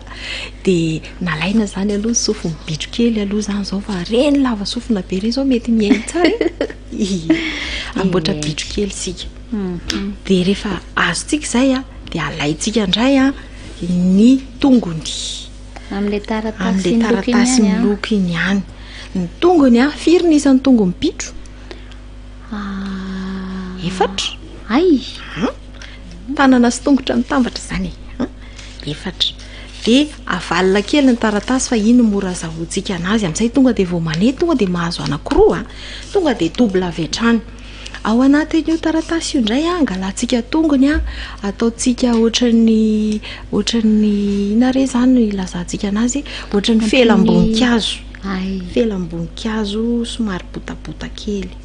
taratasy kelikely zany ny aforitra dia efa mety satria felam-boninkazo botabota kely no atao eo amin'ilay taratasy aforitra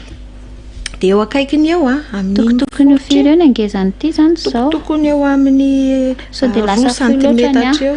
miazany lasa fohy loatra tsy atao fohy volasoa dia eo akaikiny eo indray zany maka anankiray tsika ataotsika somary boribory mitovitovy ohatran'iny ihany satria zany ataotsika somary boribory ny tongony eo afara dia somary lavalava fohifohy kokoa zany nen'lay zay azo tsy maninona fa mitovitovy ny tongotra ny zareo fa ohatrany hoe maboribory kely ilay ao ariana zany any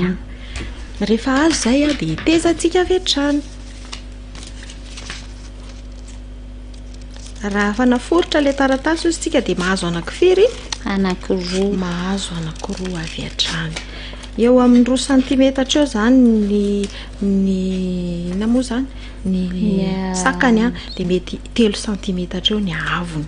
rehefa azo le izy dia zaraina anankiroa satria ny foritra ny taratasy dia anankiroa zany nahazo tongony zany tsika zao tongony aloha iny dia tezana indray ny tongony afara somary boribory kely satria rehefa mipetraka le bitro dia ohatrany hoe boribory zany ny tongony eo efa nahita bitro ve volasoa tamin'ny dessin animé ve ary efa tena izy ka tany atsena rehefa azotsika izay dia amboaritsika indray le sofina lava be satria firy koa nisan'ny sofina mibitro anankiroa sofina mibitro dia andeha avalitsika anankiroa ihany koa le taratasy dia ataotsika somary lavalava ny sofina mibitro atao lavalava ohatra ny felam-boninkazo ihany fa lavalava be kokoa any ataotsika lavalava tsara iny iana volasoa somary lavalava ohatra ny felam-boninkazo ohatrany hoe valina roa le izy dia anankiray dia tezatsika indray iny lasa mahazo firy moa le izy anankiroa lava sofina be le bitro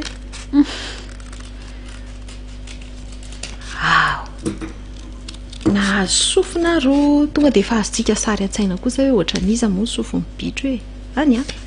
apetrakatsika indray aloha ny sofiny bitro ny sofiny bitro dia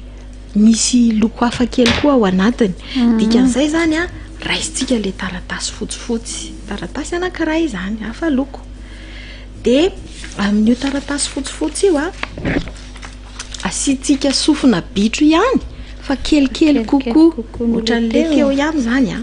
fa kelikely kokoa satria ataotsika ao anatiny le izy sady mahihy kokoa le izy volasoa kelikely kokoa noho le sofin'le bitro voalohany zany a. De tezantsika indray iny. Mandeha tsara ve ny ankizy any an-trano any? Dada sy neny eo ampianareo ve izy sa miasa rery? Nahazo a sofim-bitro kelikely kokoa tsika fa hafa loko. Izy io manko a ho apetakitsika ao anatin'ilay sofim-bitro ngedangeda. Nahazo sofintsika zao a, nahazo tanana, nahazo tongotra, fa andeha hanamboatra indray sika maso. Le taratasy fotsifotsy ihany raisitsika. Ohatra ny ahoana indray ny mason'le bitro. Ndao ataontsika ohatra ny ovale,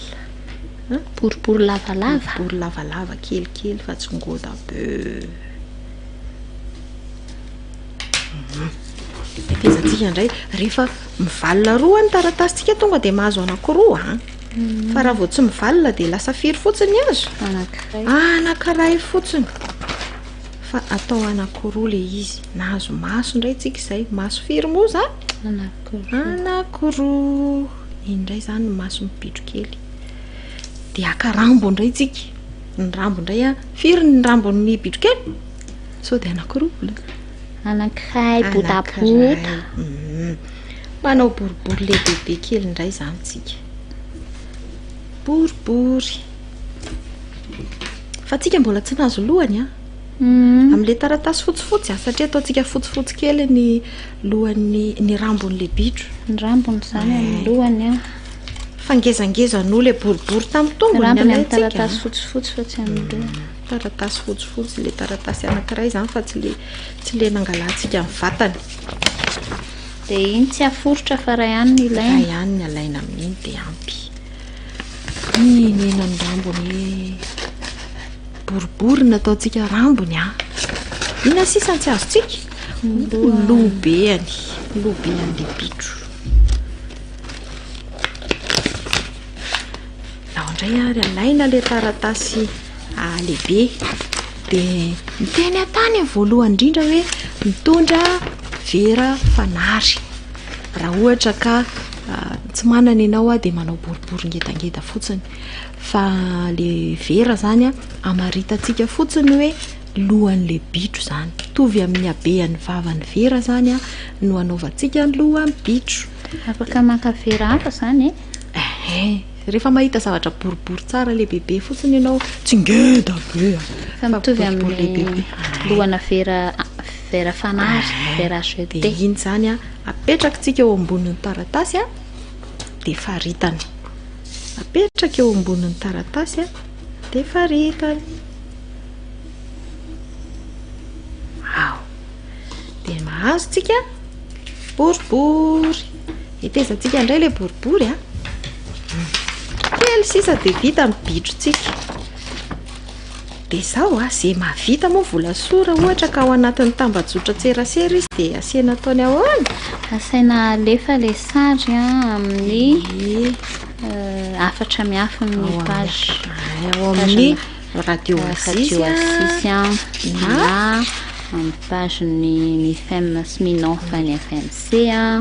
na afaka alefanareo aty aminay sy na ale amin'ny vatosoa ihany. Fa rehefa avy eo de ho alefantsika izay navita tamin'ny heriny. Sy ny talohan'izay. Ao anatin'ny hira no andefasana an'izay a. Eny ary. Raisina amin'izay zany zao a. Amboarintsika aloha ny lohany a. Raisina aloha zany a ilay maso. Sady raisina ny feutre. Raisina ny maso a de raisina koa ny lakaoly. Zay a.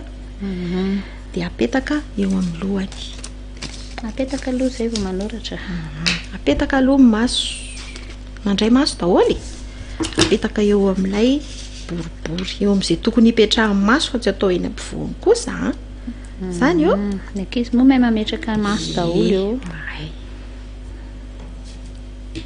Apetaka aloha ny maso ary ny nifiny tsy namboarintsika volasoa. Aloha amboarina rehefa vita amin'ny maso. Raisina indray ny feutre de asiana voamaso. Eo ambanimbany eo de asiantsika voamaso. Aloha mihetsiketsiky amin'ny maso miliana.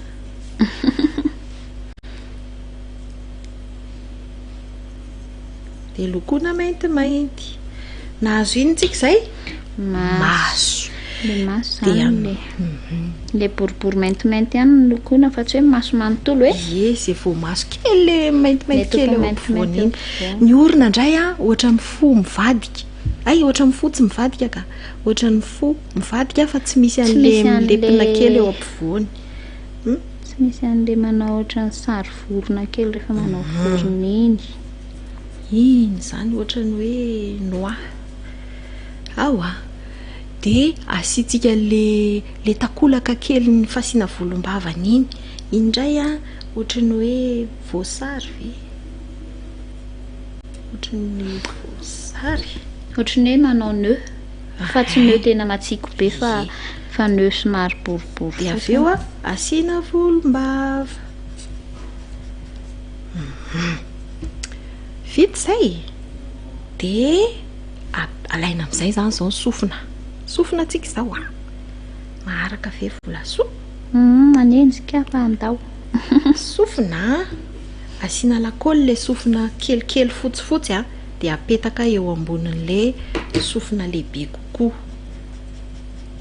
tao ampovoany tsara zay de alaina indray koa le anankiray de atao toy izany azotsika eo amin'ny radio ve le izy zany hoe sofina kelikely zany fotsifotsy amin'ny taratasy fotsy de zay taratasiny raisitsika zany sofina ngezangeza de eo ampovoany zany le kelikely. Rehefa azotsika zay de apetakitsika indray eo amin'ny lohany amin'izay zany avy any ambadika. Aiza re zany ny apetraka? Eo ambony lohany. Any ambony maso moa zany. Any ambony maso. Any ivelan'le taratasy io zany hoe ny avy aty amin'le efa misy an'le fotsifotsy ihany zany no asiana lakôly kely. Zany vita zany ny lohany fa mbola tokony hisy nify de aleo manao taratasy kely anankiray tsika volasoa amin'le fotsifotsy manao nify ka ny sary nify ohatra ny hoe sary flèche. Inona moa zany ny flèche amin'ny teny gasy? Tondro.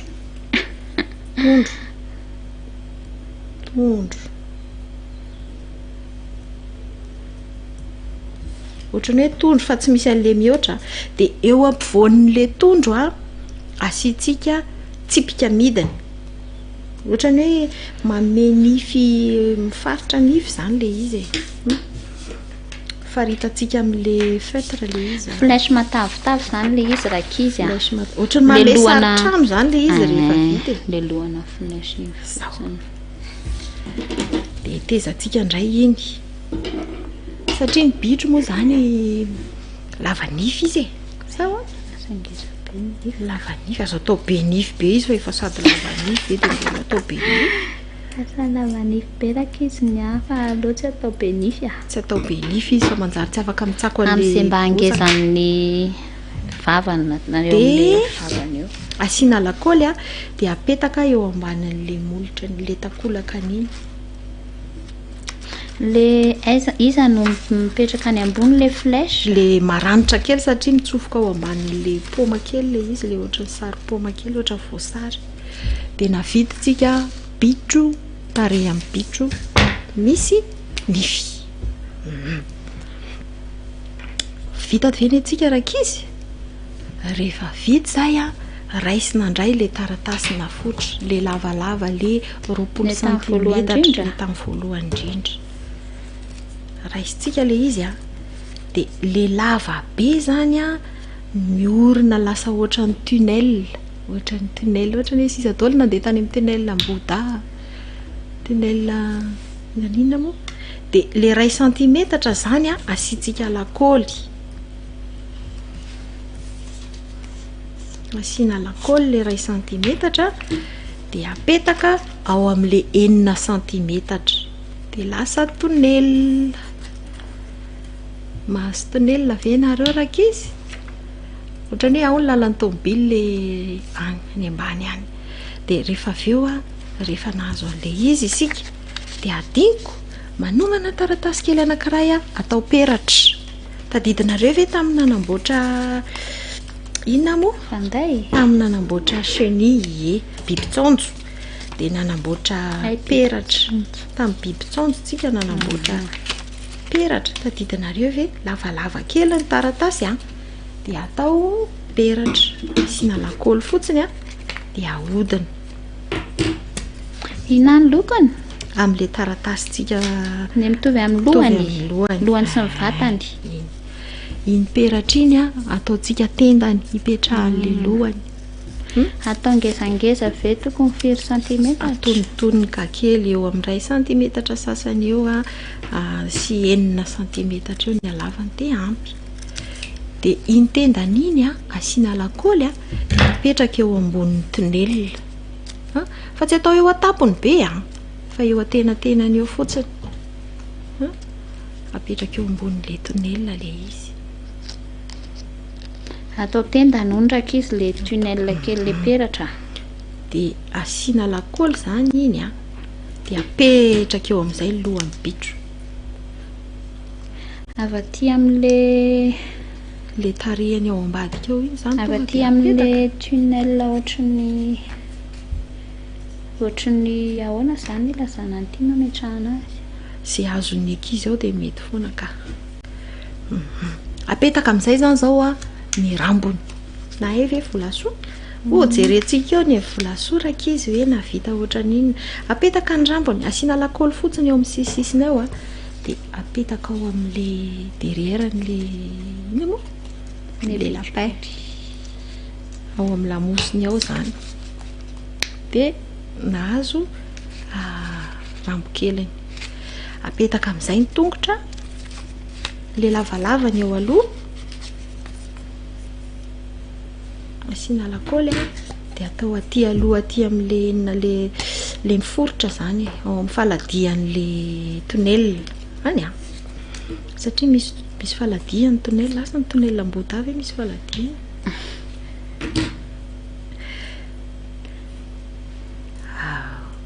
dia le tongotra boribory avao afara avao amin'ny sisiny afara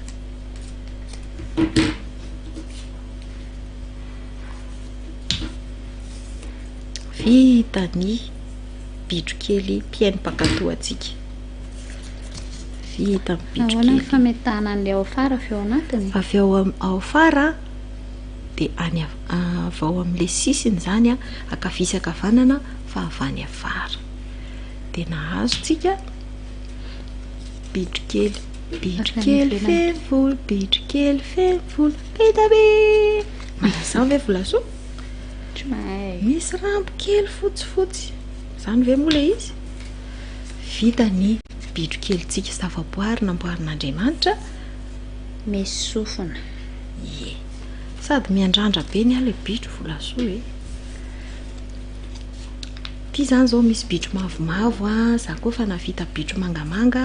efa navita bitro mavokely inona ny bitro volasoa ny amin'ny bitroko mavomavo inona ny eny ankizy any an-trano karaha arakaraka ny lokon'ny taratasitsika ny bitrotsika zavaboarin'Andriamanitra nomen'Andriamanitra atsika ny bitro kely ary rehefa mahita ny bitro kely sika na manamboatra bitro kely tsara be ny volasoa dia mahatsiaro hoe mpiaino mpakatoa sofina lava ny bitro dia natao hiaino ihany koa izy ireny dia natao mpakatoa ihany koa marina mihitsy zany dia mihitsy izay fa mpiaino mpakatoa daholo ny ankizy kely rehetra sady nahavita bitro misy toko sy andiny izay ho zarainy volasoa amintsika raka izy dia ao aorianan'izay dia izy hira dia ao anatin'izay hira izay no andefasana ny sary efa miasa tanana vita ny ankizy teo tamin'ny heriny fa andehantsika anao mandra-piona ny any tokantrano ary antsika sy volasoa no andeha fa ny fandarana mbola mitohy alohan'izay mandra-pion'izay ary dia izao le voalazan'ny Matio toko fa 1:10 andininy fa 5:10 raka izy Matio toko fa 1:10 dia ny andininy fa 5:10 dia izao no lazainy ao hoe izay manatsofina hoenty miaino aoka izy iaino izay manatsofina hoenty miaino aoka izy iaino ka ny ankizy rehetra manatsofina miaino manasofina firy anankiroa dia eny azy dia mirary soa antsika rehetra ny atokantrano a mirary soa ny tanora ny ankizy ny ray aman-dreny a manao mandra-piona indray mandra-piona manaraka indray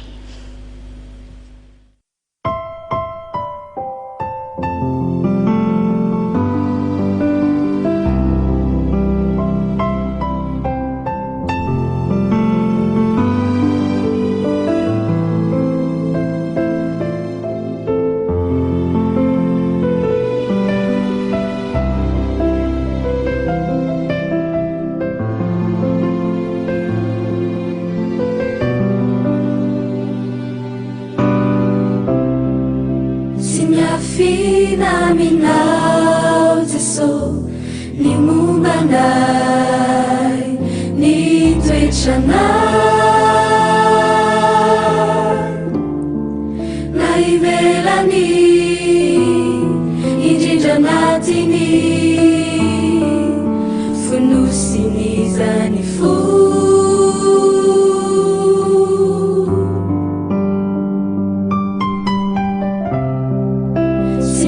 fina minau Jeso ni mumbanai ni tuichanai na ivelani indrindra natiny funusinizany fu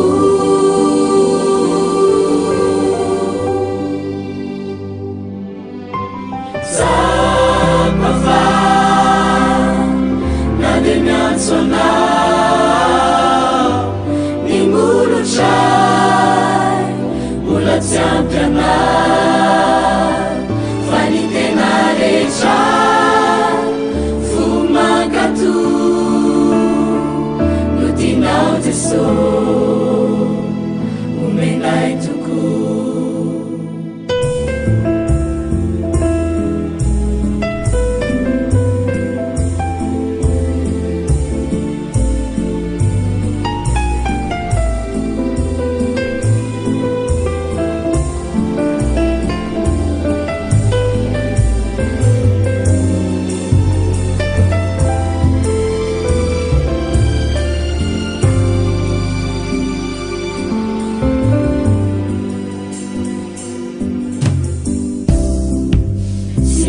fina minau Jeso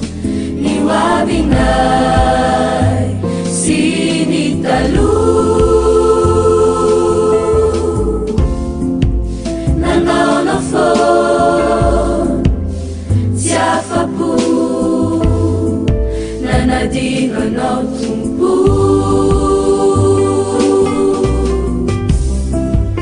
si mia fina minau Jeso ni wabinai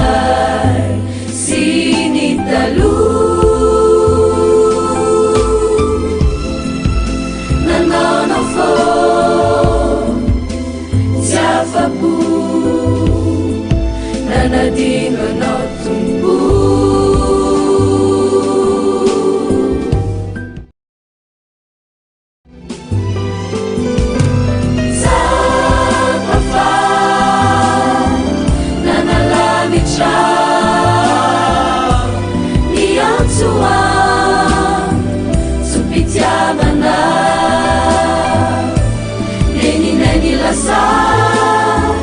bifunamu ometezame isimetikyo zapafa nanalavicha niantua supitiabana neni lasa bifuna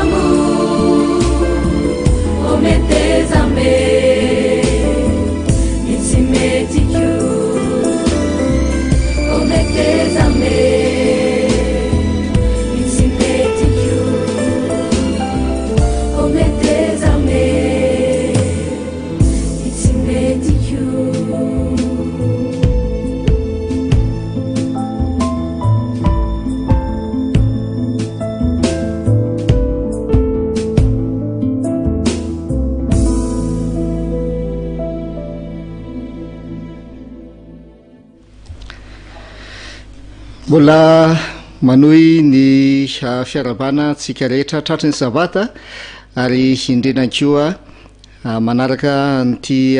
fandinena ny ten'andriamanitra zay mifantoka amin'ny loha hevitra manao hoe fifoazana iraka faminaniana zay tena ilaina indrindra amin'izao andro farany mialohany aviany Jesosy Kristy zao. Miaraba ny pastora Arfidy Rahelinjatovo zay hiaraka ifampizara ny ten'andriamanitra amintsika amin'ity sabata folakandro ity. Andeha hanaraka hira anankiray sika ho fanomboantsika an'izao fandiniana ny ten'andriamanitra izao, avy eo dia hisy vavaka zay ho atao.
Andeha ry hiaraka ivavaka isika.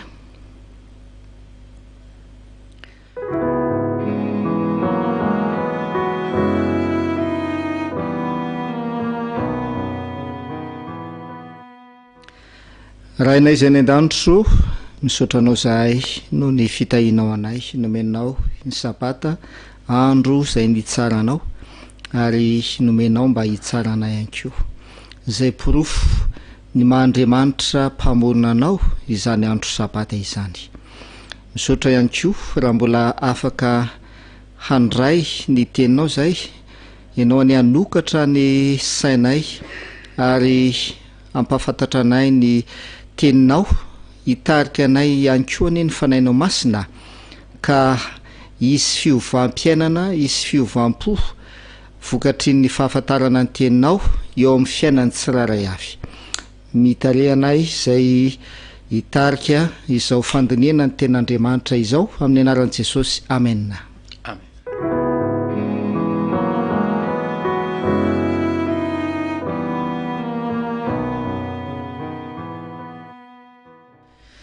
Enary pasteur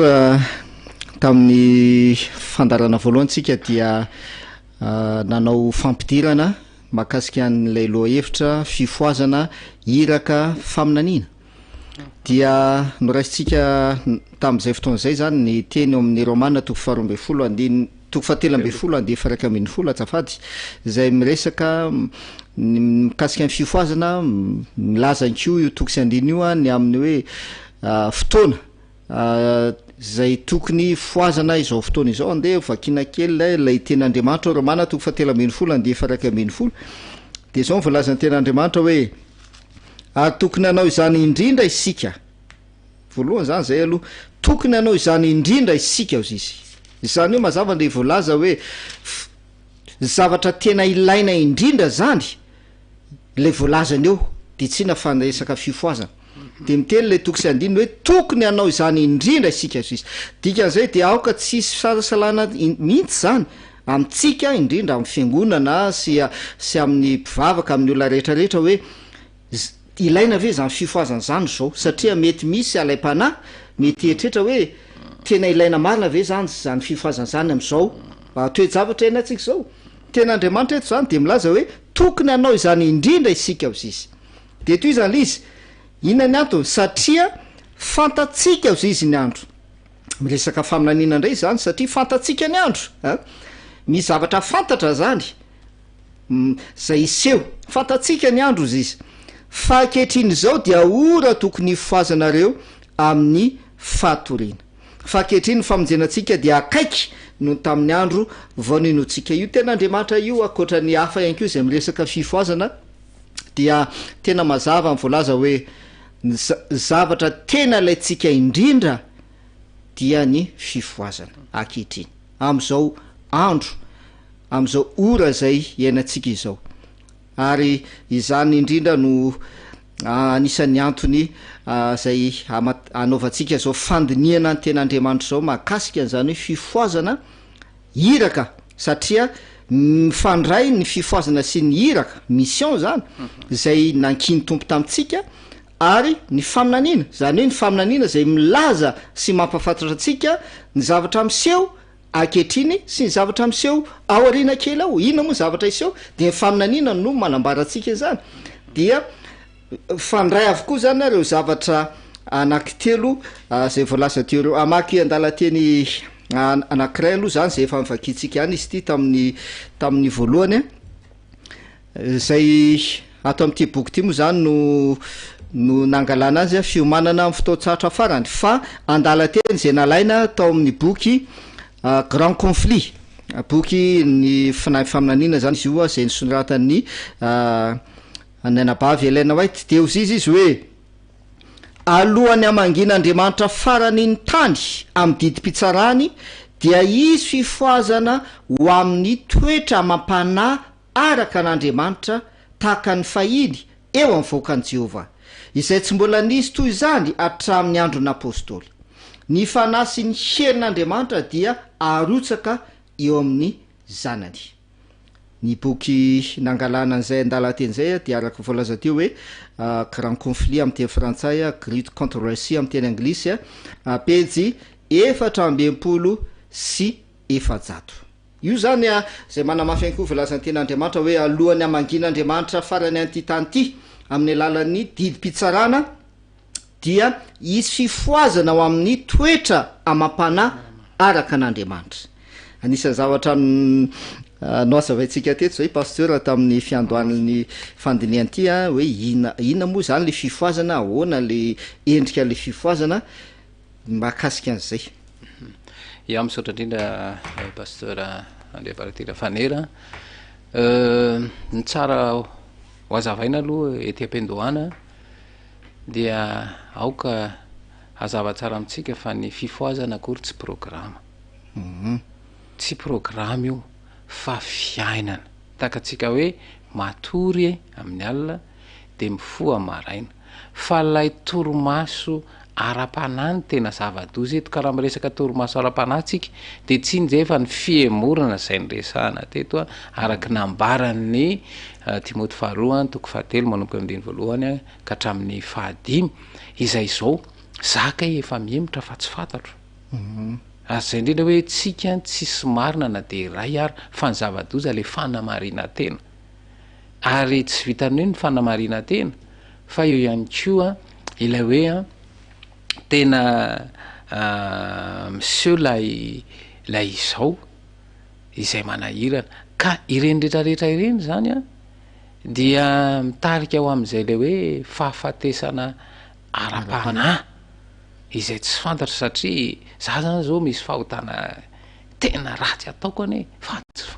tsy fantatro, ary zava-doza le izy tsy hoe tsy fantatro fa efa lasa zatra an'le izy fa zao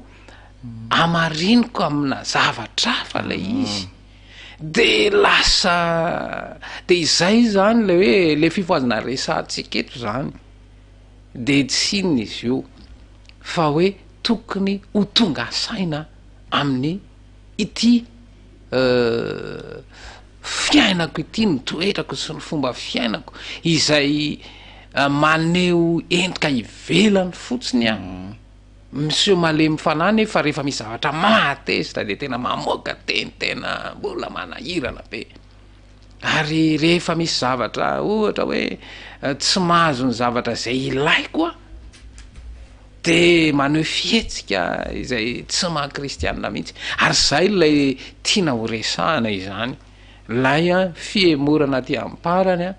de le hoe fahafatesana ara-panahy. Satria iny moa zany ene de andovaka itsika ane ny voalazan'ny apokalipsy apokalipsy toko 7 andininy fa 7 de zao ny voalazan'ny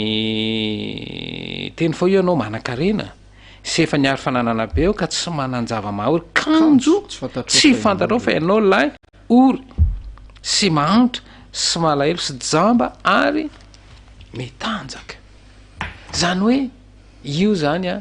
de ambaro am'le hoe fiangonan'ny Laodikia de zay zavatra hoe lay tsy fahatsapako mihitsy fa zava-doza ty zange rehefa mitrerona ny zanako mijaly lay zanako fa tsy tsapako zany, tsy mahafantatra an'izay fa tsy tokony ho ataoko zay, ary nefa rehefa manao an'izay fa marary fo lay zanako fa za koa tsy mahatsapa hoe marary fo izy, ary zay toe zavatra zay zany ny hoe de aveo am'izay le zanako ary io fa mibrikany am'zy tokony ho izy de zay zany lay hoe le fifoazana tiano resahana eto zany de hoe fahatsapana conscient amin'ilay etako mihitsy lay etako mihitsy de zay zany le tena antony, de zay zany hoe io zany de raha tsy misy mamela ny fanahy tena hiasa ao anaty le fahazavantsaina de tsy ho fantatro le izy. De anisan'ny no fatatsika ihany koa pasteur tamin'ny fizarana voalohany le hoe ny tena danger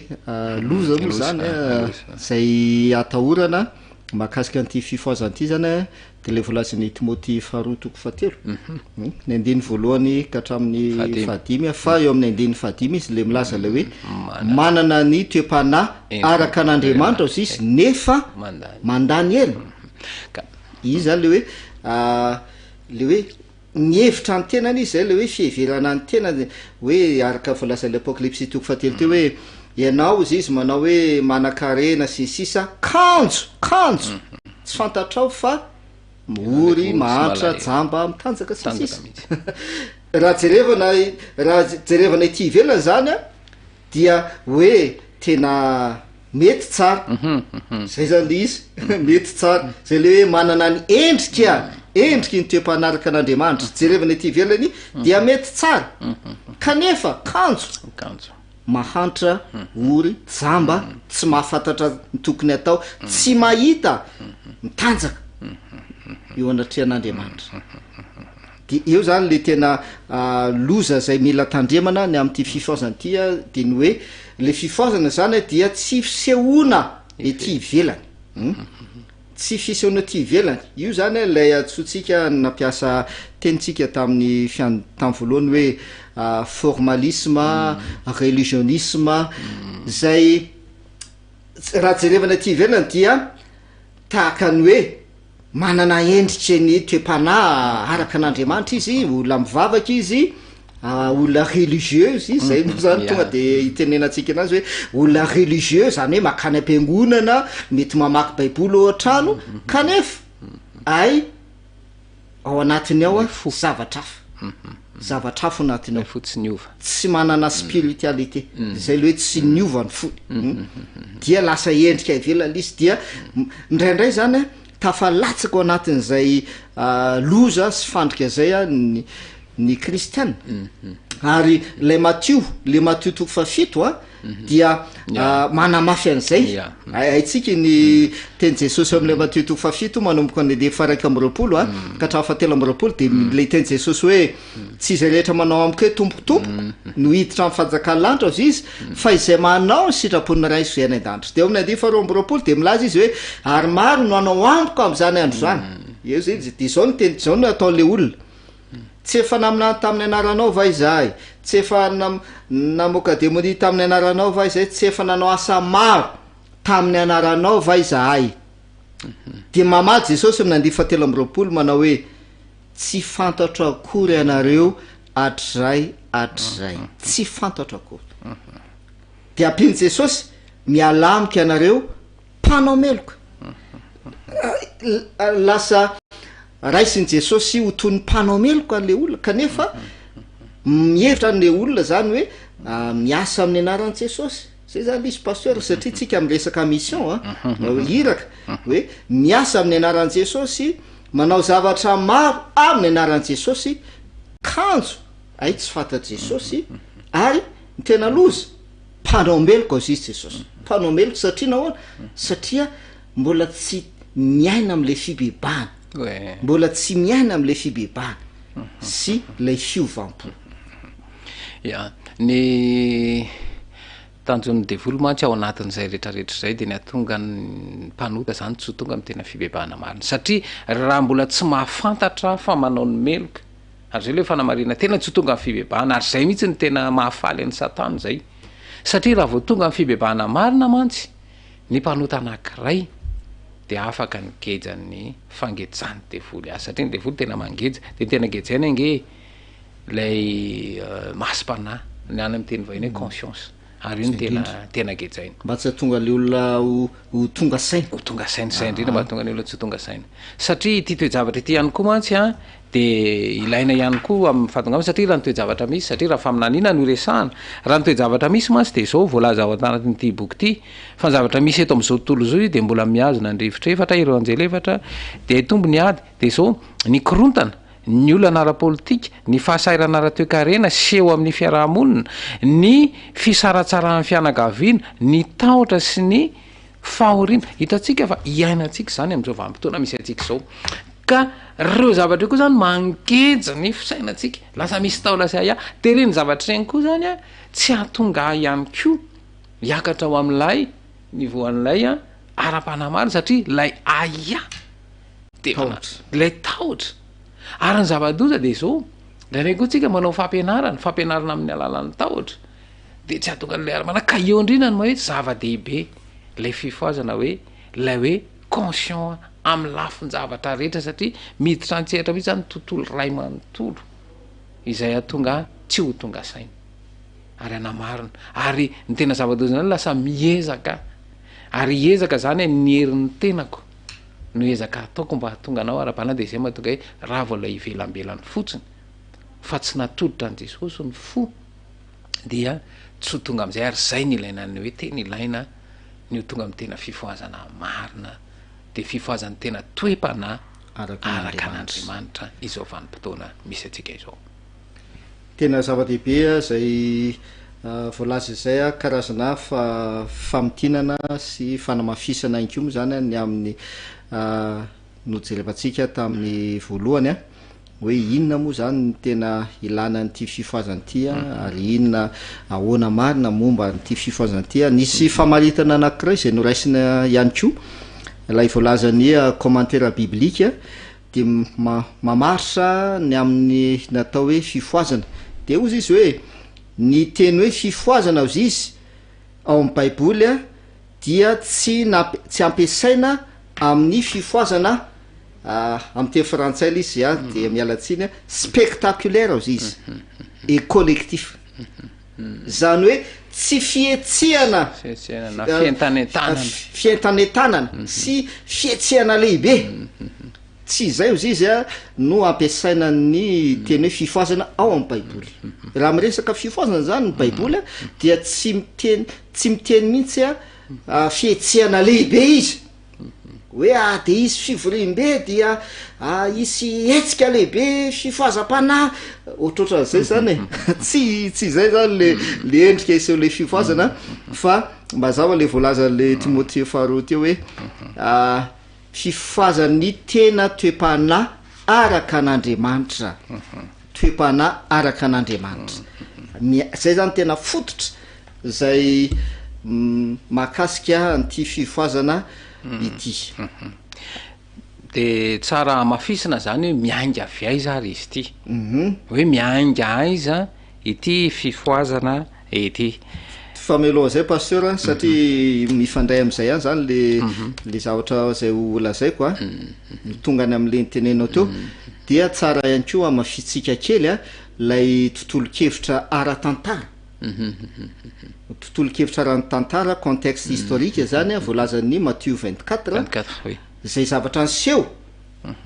tamin'ny aloha miresaka momba ny nandravanany Jerusalema faminanina indray zany zay foana mahatonga le hoe mifandray ny fifoazana ny iraka sy ny faminanina ary ny faminanina de milaza ao amin'le Matthieu 24 ny zavatra iseho zay niseho tamin'ny nandravana Jerusalema kanefa mifandray any ko ny zavatra miseho ao fiaviany Jesosy de avy amin'io toe-javatra niseho reo dia niteraka zay zany no anisa manamafy le hoe tena mila fifoazana eo anivoniva aoka an'andriamanitra de tsara somary aventsika de amafitsika kely any koa mikasika zay faminaniny zay ny tontolo ara-politika sy ny tontolo ara-tsosialy izay nitranga moa zany tamin'io fandravana ny Jerosalema io de moa zany de hita mihitsy ao amin'ny andininy fa 5 zany le hoe nisy ny fahavetavetahana sy ny zavatra maro samihafa zay tao amin'ny tempolo zany izy io de io ny tempolo tamin'io fotoana io zany dia nyravana aloha zany ilay fanompom-pivavahana fanaovana sorona isan'andro le fibebahana ary zay mihitsy le vany ka atao tsy ho tonga amin'ny fibebahana nio zay atao tsy ho zay satria raha vao tonga fibebahana izy de vao velany elony ary afaka izy de zay zany aloha tena hoe de zay le hoe atao tsy mahatsapa koa ny olona zany ibebaka raha ny vanim-potoana izay misy atsika fa tam'zany aloha de hoe tsy isy tsony io ary vokatr' zay zany de nasina sary vongana atao amin'ny tempolo fa ny tena zava-doza de le hoe tao amin'ny fihefitra fiomanana le trano izay misy ny vehivavy jangita lasa le fijangajangana zany ary io na ny kristana ankehitriny lasa manamarina an'izay fijangajangana izay de zay mantsy le tempolo nisy an'zany tena atao amin'ny tempolo nisy an'zany de seho an'izay koa raha vao tsy tonga saina koa zany de mety tafaroboka ao anatin'izay na de efa hoe kristiana taroboka ao anatin'izay fijangajangana izay ka zay moa efa tontolo nisy fa lasa memibaribary izy ankehitriny ary izay ny ilaina hoe raha vao tsy tonga saina mihitsy zay ny ilaina le fifoazana raha vao tsy tonga saina mihitsy de tsy tafavoaka ao anatin'izay toejavatra ratsy be zay a izay zao mantsy efa tena fiomanina ody any an-danitra ary io fiomanina ody any an-danitra io de fanoratana ny anaranao amin'ny bokyny fiainana ka zay tonga fivavahana marina amin'ny kristy amin'ny efitra masina ny ankehitriny de voavelany ny ary ho voakosoka mihitsy ny fahotany rehefa mandalo a eo amin'ilay fitsarana ny anarana ankehitriny ka mbola mamitaka zany ny devoly amin'ny fanajambana amin'ny zavatra ve zay mantsy le mbola namafisin'ny timoty faharoa toko fahatelo andiny fahevatra hoe tia ny fahafinaretana mihoatra noho ninona fitiavana an'Andriamanitra de zay hoe tsika zany a sitominy any amin'ny fitediavam-pahafinaretana ka na ny fitombavaka ara de mila fahafinaretana misy zavatra misy an'izay ary zay le fandrika ao anatin'izay de io indrindra mantsy pasurany hoe tam'izay fotoana zay zany ny hoe tao amin'ny tempoly a nisy fahavitavitana tao amin'ny tempoly na tonga lay faravan'ny tempoly fa amin'ny anina moa zany hoe ny fanatitra atao amin'ny tempoly a le sorona zany a noravana ny vitavitaina mihitsy zany satria kisonona atao fanatitra atao zay zavatra fady indrindra tam'izany fotoana zany zany hoe nisy zavatra fady nampidirina atao amin'ny tempoly zay zany no andraisana any zay tsika tsy hitrany am'le hoe kisosiny sisa fa nisy zavatra fanao zay fady nampidirina atao amin'ny tempoly ka na tonga faravana ary anisan'izay ko zany le voalaza telo hoe nisy sampy natsangana nampidirina koa tao ary indrindra le fijangajangana zay natao tao amin'ny tempoly mihitsy kanefa eo zany no hitatsika zany pasteur hoe raha vao miresaka tempoly tsika ny voakasika voalohany am'izany mpisorona voakasika voalohany satria mpisorona ihany ane nafoaka miditra amin'ny tempoly raha ny tontolo-kevitra zany to amin'ny testameta taloha sy ny testameta vaovao aza tamin'ny andro jesosy de mbola mipetraka zay fa ny mpisorona ihany no afaka miditra amin'ny tempoly sy ny levita moa zany tia mikanja manao ny fikarakarana sisisa dikan'izay misy hevitra tia nampitaina koa zany zay pasteur mahakasika an'ity le fifoazany ity satria raha zay zavatra nyseho to amin'ny tempoly ny mpisorona ihany anefa no afaka miditra amin'ny tempoly de inona ara zany no afatra tia nampitaina amitsika momba ty fifoazana ity satria tena mifandray am'izay tontolo-kevitra zay a ny zavatra misy ihany koa ankehitriny ya zay indrindra de voalaza zany a atao anatin'ity boky ty moa zany de fimoanina ao amin'ny fotoatsarotra farany zany fa miainga avy aiza moa zany zao ity fifoazana ity satria efa atsika fa ilaina ny fifoazana fa voalaza zany fa hoe ilaina ny fanavaozana eo amin'ny vahoaka nefa tsy maintsy miatomboka eo amin'ny asa fanadiovana eo amin'ny mpitandrina izany ary eo indrindra mantsy ny hoe satria miainga ty amin'ny mpitarika le izy ka tokony atsapa zany ny mpitandrina fa ny mpitandrina aloha zany mila tonga eo amin'ny tena fifoazany tena toe-pana araka an'Andriamanitra fibebahana marina ary zay indrindra hoe satria rehefa tonga mila tonga eo amin'ny fibebahana mazava ho azy satria ny toe-pana araka an'Andriamanitra zany a tsy ho tonga raha tsy tonga amin'ny tena fibebahana mahatsapa ary zay ny ilaina hoe fifoazana hoe conscient amin'ny zavatra ataoko fa raha vao tsy conscient de mazava ho azy fa itoy ary zay mahatonga ny hoe lasa tsy miseulolay zava-dehibe tiany Jesosy izy eo am'izao vanim-potoana misy atsika izao satria raha miteny mantsy ny Isaia toko atsy amin'ny 12 de hoe ny elokareo no efitra mampisanaka anareo amin'Andriamanitra zany hoe tsy tia ny devolisy eo mihitsy niverina amin'ny laonilay endry Kristy eo amin'ny tsiraray avy de mianga zany aty ampitarika aveo moa zany fa nytoin'ilay teny de hoe aoka isy fanavaozana eo amin'ny vahoaka an'Andriamanitra ary tena zava-dehibe tena ilaina zany eo am'izao vanim-potoana misy atsika zao satria raha ny zavatra misy mantsy am'izao de tena hoe voatonontonona foana ny kristianiny misy fomba fiteny hoe ao an'ireny hoe de makristianina manahoana ny fiainan'ny mpitarika ny mpitandrina sy ny rehetrarehetra tena zava-dehibe ary mila tonga am'izay tena fifoazany tena toe-pana araka an'Andriamanitra zay ny mpitandrina ka tsy tokony anao antsarambana any am'izay amin'ny testimoniza volume voaloha mantsy a pejy fa 5 no nangalana n'lay andala teny vakina teo zany a voarakitra amin'ity boky fiomana fotoatsarotra faranty moa zany le izy a dia amafisiny mihitsy zany le hoe manomboka tsy maintsy ozy izy tsy maintsy miatomboka eo amin'ny asa fanadiovana eo amin'ny mpitandrina izany miatomboka amin'ny asa fanadiovana eo amin'ny mpitandrina lay fifoazana sy fanavaozana mpitarika izany ary tena marina tokoa pasteur zany voalaza zany satria ny mpitandrina zany na mpitarika zany no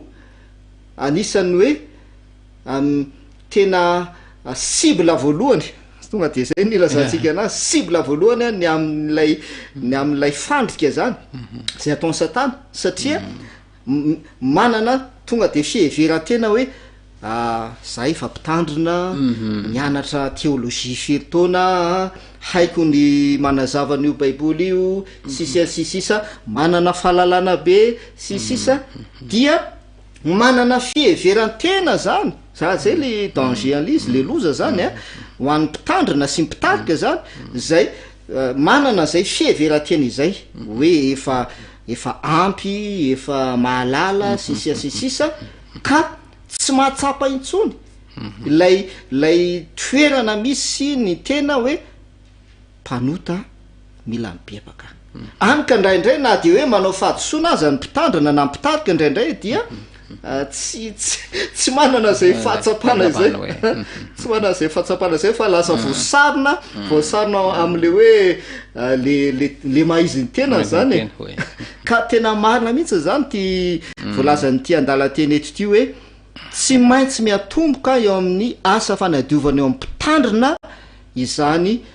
fanavaozana sy fifoazana izany andesika anaraka hira anankiray dia hiditra ao amin'ny fizarana faharoa am'izao fandiniana ny ten'Andriamanitra izao.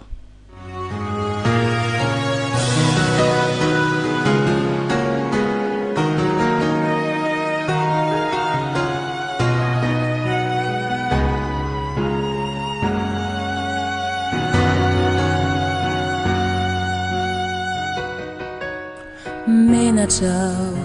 tutsi sayama tunana vaucha nyawanati kwa tapaku famaninduna wangu nive sachini utaku menachao matau chao nefawaizamu tumbuo nuale yaku rayo munirani zanakao de indufa manatuna fumalutu sifenurati katimende kiawana penatima hateutiva lamba miusinja masasa waminirani laizanaka fairikuni umadiusivauva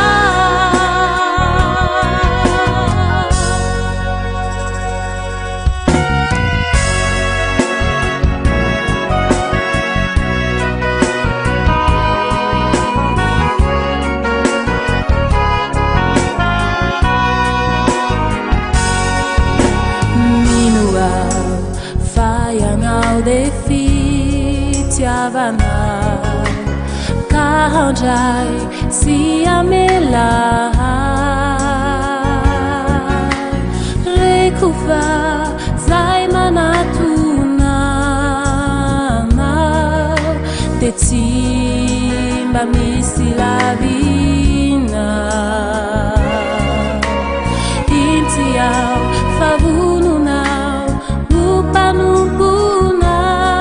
wachizao sumanjakiza rayo mafikiru mafia siala yeu anilana fumalutu sifenurati katimende kiawana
enary paseur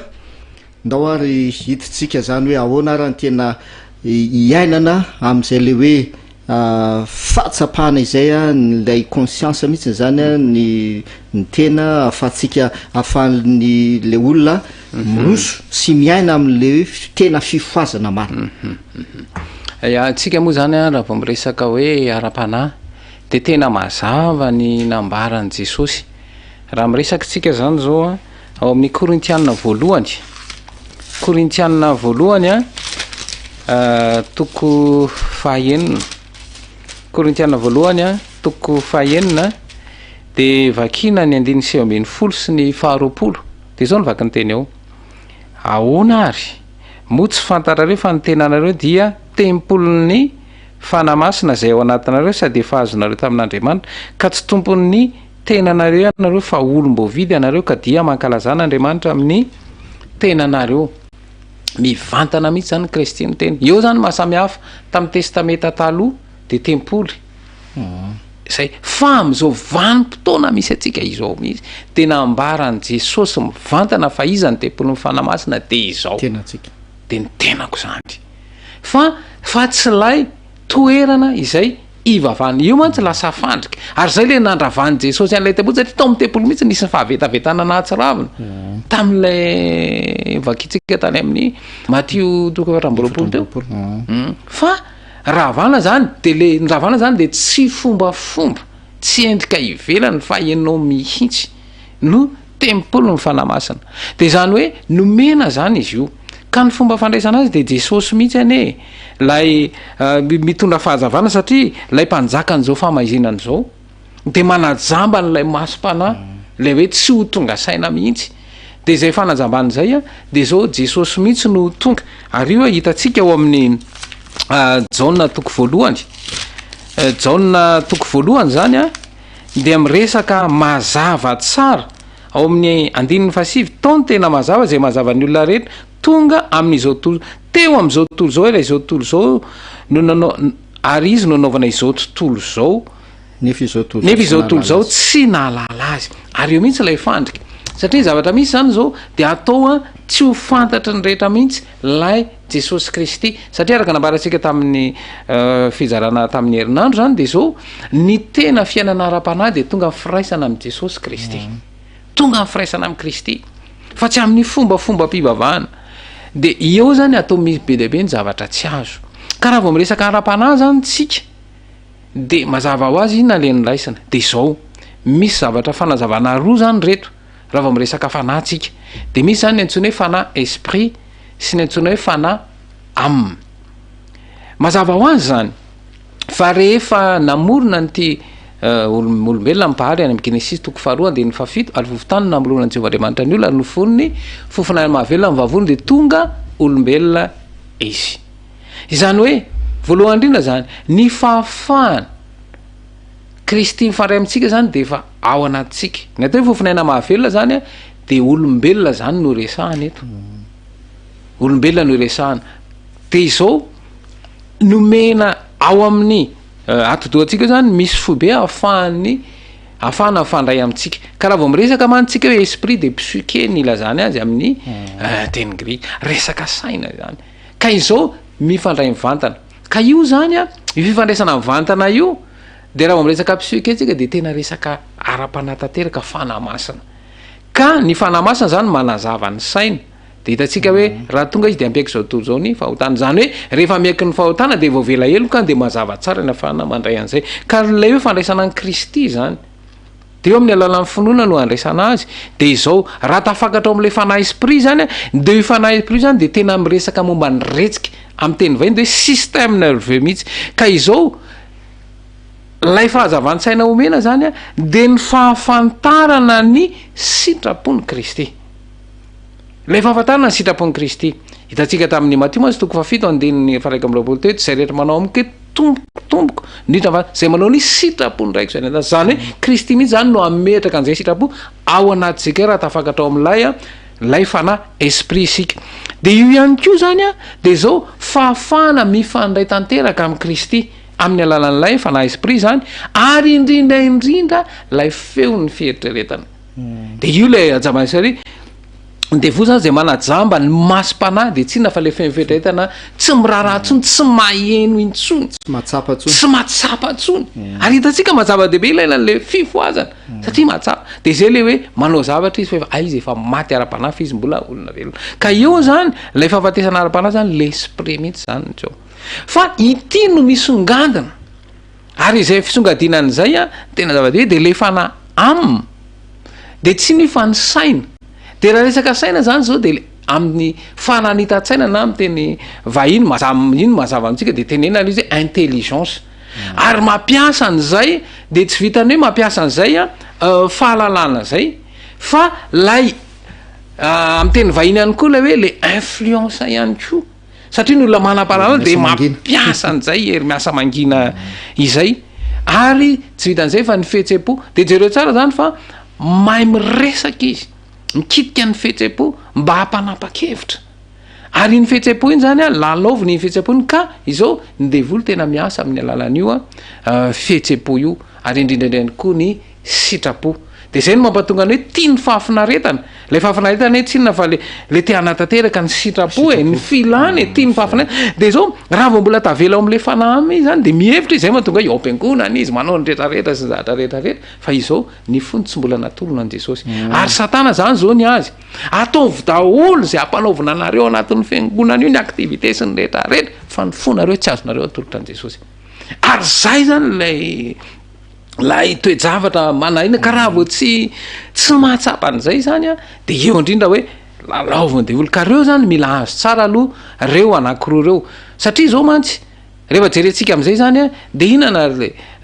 jerentsika am'izay reo fanandramana anankiroa aloha zany resitsika amy testamenta aloha de resaka momba ny Daniel de aveo resantsika ihany koa amin'ny testamenta vaovao fa izao rehefa nivavaka Daniel satria izy nahita an'le fahitana de hoe ahoana ny fomba azahoana an'izay de izao avantarana azy de zao rehefa tena nivavaka izy ary zay hoe tena ity fifoazana ity tena tolona mibavaka tena tolona mibavaka dina ny zavatra nitranga ao amin'ny Daniela toko fasivy andininy fa 12 Daniela toko fasivy a andininy fa 12 dia izao no vaky ny teny zany ao amin'ny Daniela toko fasivy andininy fa 12 ary izy nampahalala azy ny resaka tamiko ka nanao hery Danielo avy ampazava saina anao zay indrindra zany hoe iza no miteny eto ny anjely Gabriel ary io anjely Gabriel io de resana mihitsy fa Jesosy ihany koa io anjely Gabriel io afaka zany hoe ny fahazavana-tsaina zany tsy ava izy io fa tsy maintsy Jesosy mihitsy no manome lay fahazavana ary hitantsika hoe Jesosy lay nitondra lay fahazavana lehibe ka zay hoe lay firaisana tanteraka amin'ny Kristy mihitsy izay ny tena zavatra ilaina de io zany Daniel nahazo n'iny izy fahazavana-tsaina de fantatsika tsara fa hainy daholo am'izay no namaly an'ireo etahitan'ny mpanjaka Nebokadnezara tamin'ireo nofiny azy zay nampatahotra azy de rehefa nahazo an'izay a fahazavana ilaitsika zany fa ny io hery fanahy io de tahaka an'izay ihany koa raha ny tantaran'ireo mpiandra tany Emaosy sy ny rehetrarehetra fa any amin'ny Luka toko fa 7 ndray no ijerevantsika an'izay tantara izay fa tonga moa de tonga de ho resantsika le hoe nanahoana ny fiasan'ny fanahy de Luka toko fa 7 dia ny andininy fa 5 de izao no vaky ny teny ao dia nanokatra ny sain'ireo izy alalany soratra masina Jesosy ihany koa voalaza eo Jesosy ihany koa ny voaresaka eto nanokatra ny sain'ireo alalany inona soratra masina mazava ho azy zany fa tsy nino ane reto mpianatra ireto inona moa zay le hoe voagejan'inona izy ny tahotra satria vevenan' Jesosy zany tsy tokony ho fatsy ombony zany hafa mihitsy lay neritreretana kanefa ity de noho zany a tsy ninony koa hoe hitsangana indray Jesosy tsy ninony hoe hitsangana ary zay indrina hoe ity fifoazana ity mantsy de misy fifandraisany be dehibe amin'ny finoana ihany koa satria jereo hoe Jesosy niasa ahoana tokoa moa zany hoe Jesosy miasa atao amiko zany ka arakaraka ny fandiniana zay mahatonga ny hoe rehefa nosokafana ny sainy de nalalany soratra masina ny hevitry ny soratra masina ary tena zava-dehibe zay satria nytiany jesosy azavaina de zao rehefa no azavaina ny fanamasina de fantany am'izay ny iraka ampanaovina azy indrindra fantany am'izay ny iraka ampanaovina azy de tohizana am'izay io vaky teny any de afataratsika hoe inona lay iraka izay ampanaovina de any amin'ny andiny fa 7 ary mba hotoriana amin'ny anarany ny fibebahana sy ny famelan-kely ka ny firenena rehetra manomboka eto Jerusalema jereo tsara izany fa ay zany rehefa nazava ny sorama misy iraka ampanaovina ary ny iraka de fibebahana kely velohany indrindra ka Jesosy Kristy tonga teto ambony tany ity de tsy ho avy antso ny marina ary zay le fanamarina tena fa hitarika ny olona ao amin'ino izy fibebahana noho izany ny afatra voalohany sy maika de hitarika andretra tonga ny fibebahana marina satria rehefa tonga ny fibebahana marina izy de zao ny fibebahana mantsy de fahatsapahana hoe tena nanota fa izao ny fekekeloka zany de rehefa ny fibebahana mitarika an'le fahazavan-tsaina hoe afaka manonona masom-bovany fahotana vita ny atao hoe fekekeloka zany amin'ny tany izy de manonona misy tononona am'izay hoe tena ay za nitsangajanga ay za nangalatra ay za tena nandainga de ity fandaingany ity moa zany ohatra ny lasa mandeha azy izy ity lay tontolo mihitsy zany mampindra satria raha miainy vaovonge ianao de tsy matsiravina fa lainga daholo ny ao ambatiky ny zavatra be dehibe fa zay le hoe raha vo tsy tonga saina dia any am'tsizy no lalana izorana ka eo indrindra zany fa rehefa miasa zany ny fanahy de voalohany indrindra aloha ny asan'ny fanahy io rehefa conscient de conscient izy aloha amin'ny etahany any de tsy nino zany fa mampanota azy mila mibebaka izy ary zay ny voalohany asan'io fifoazana io noho izany tena ilainy zany satria mitarika an'olo tonga amin'ny tena fibebahana marina ny tena fifoazana marina ka zay tonga amin'ny fifoazana de tonga amin'ny fiovan'ny tena toe-panahy araka ny Kristy ary tena zava-dehibe de io le iraka zany de fibebahana zay nozy izy famelan-keloka ka zay rehetra miaiky ny fahotany any no voavelany elona fianao rehefa tsy mainky inona moa ny eloko ao avela satria tiany Jesosy tononona amin'ny masom-bovany lay fahotany raha zay zany no somary fitiantsika kely pastora de ny hoe le fahazavan-tsaina zay Jesosy ny manome an'le fahazavan-tsaina ny fanahy masina no mampafantatra atsika azy izy voalazany tena Andriamanitra zay hoe fanahy masina no ampafantatra anareo ny zavatra rehetra azy izy fanahy masina zany no manome atsika lay fahazavan-tsaina mba atsapatsika sy afantaratsika ny eta ny toerana misy atsika ka mitarika any amin'ny fibebahana sy ny fekekeloka sy ny sisa le izy dia avy eo afaka manatanteraka an'le iraka ianao zay zany le ifandraisan'le fifoazana sy lay iraka na l'émission araka le voalazany Luka 7:20 teo dia ny hoe rehefa nazavain' Jesosy nosokafan' Jesosy ny sain'le mpianatra dia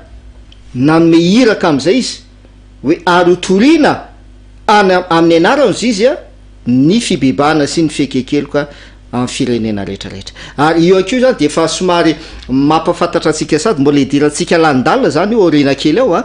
fa efa mampiditra sady hoe ny message ny afatra na sy ny iraka zay napetraka Jesosy amitsika dia ny hitory ny fibebahana sy ny famelan-keloka satria zay ny nahafatesany Jesosy noho ny fahotatsika nahafatesany Jesosy ka ny olona zay manaiky an Jesosy ho mpamonjy ny tenany dia mibebaka izy satria mahatsapy izy fa mpanota de voatarika izy hibebaka ary miaiky ny fahotana izy ary zay no afatra sy iraka zay ampanaovany Jesosy atsika mba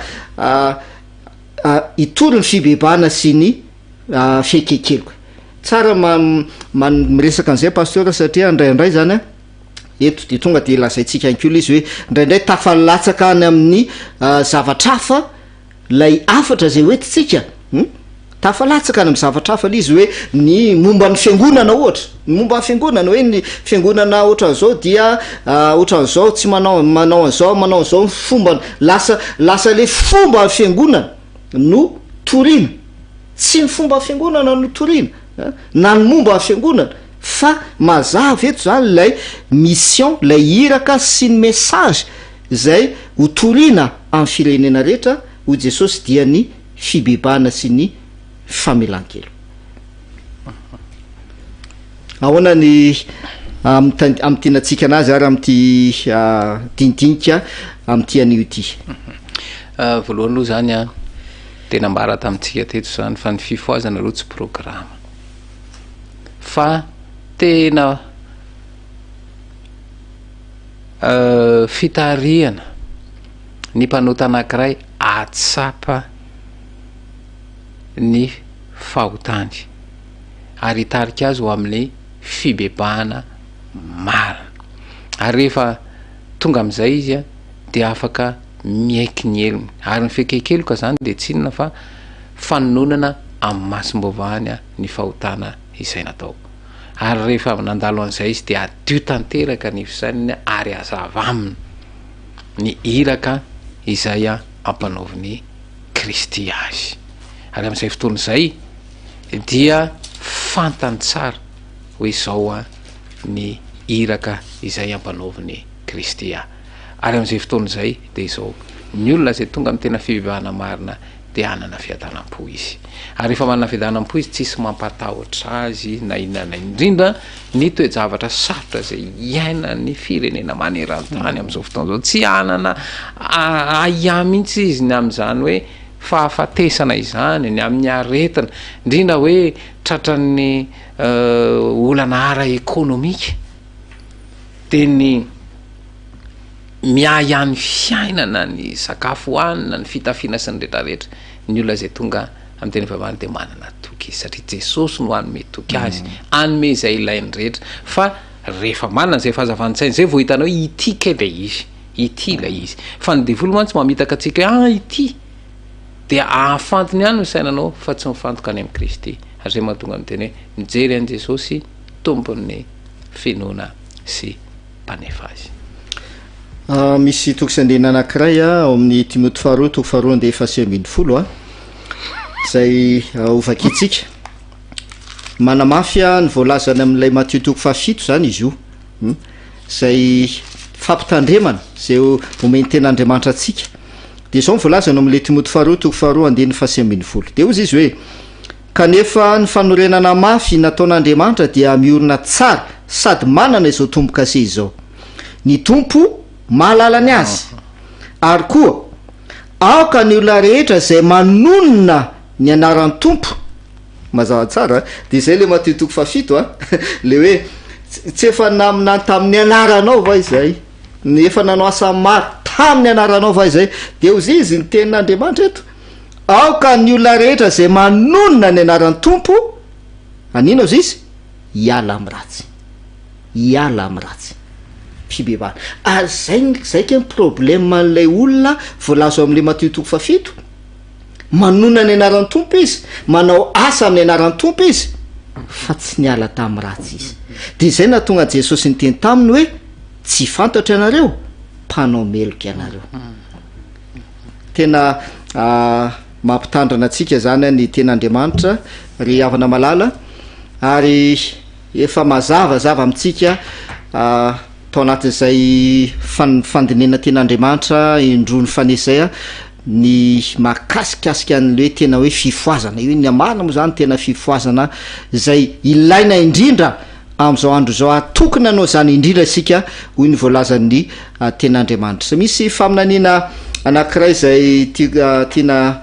ovakina amitsika amara-paranantsika ny fotoana am'ty an'io ty dia voalaza amin'ny boky grand conflit ihany pejy fahavalo amby efapolo de ozy izy hoe aoka isy fifoazany finoana sy ny herin'ny fiangonana voalohany dia ifo koa ny fanahy ny fanenjehana ary irehitra indray ny afo ny fanenjehana mazava be le voalaza ny faminaniana aoka isy fifoazany finoana sy ny herin'ny fiangonana voalohany de tsija zany tsina zany fa fifoazana zay ny ainan'ireo mpianatra ny ainan'ireo mpianatra tao amin'ny fiangonana voalohany aoka izy fifoazany finoana sy ny herin'ny fiangonana voalohany izy izy dia ifo indray izy izy a ny fanahy fanenjehana zany hoe zavatra iseho zany araka ny faminaniana de zao efa fantatsika fa isy ny fanenjehana ao arina kely ao kanefa tsy ho tanteraka ao izy raha tsy efa miaina amin'ny fifoazana marina amin'ny finoana sy ny herin'ny fiangonana voalohany a ny vahoakan'Andriamanitra dia ho tanteraka am'izay a ny faminaniana zay voalazatsika indraindray zany a ohatra ny terena ihany ko izy io pasteur ohatrany hoe terena l izy na ohatrany hoe provoquena mialatsiny am'le teny vahiny ohatrany provoquetsika l izy hoe ay zara le fanenjehana de lasa tsika no miprovoque anazy tsy zaika le izy fa ny teny de milaza mazava tsara hoe rehefa miaina amin'ny fifoaza amin'ny finoana sy ny herin'ny fanahy ny fiangonana voalohany ny vahoakan'Andriamanitra dia tanteraka ho azy ny faminaniana eny azy mahafinaritra ny fandinihana ten'Andriamanitra voafitra ihany keo nefa ny fotoana dia mbola manome fotoana ao atsika hiaraka hanohy ny fandinihana ten'Andriamanitra amin'ny fotoana tahaka zao ihany sabata folakandro raha sitrapony tompo ankina amin'ny tompo ny zavatra rehetrarehetra Andriamanitra mahafantatra ny masoa fa dia makasitraka indrindra ny falianatsika ny fahazototsika ihany koa mandinika ten'Andriamanitra ary Andriamanitra ne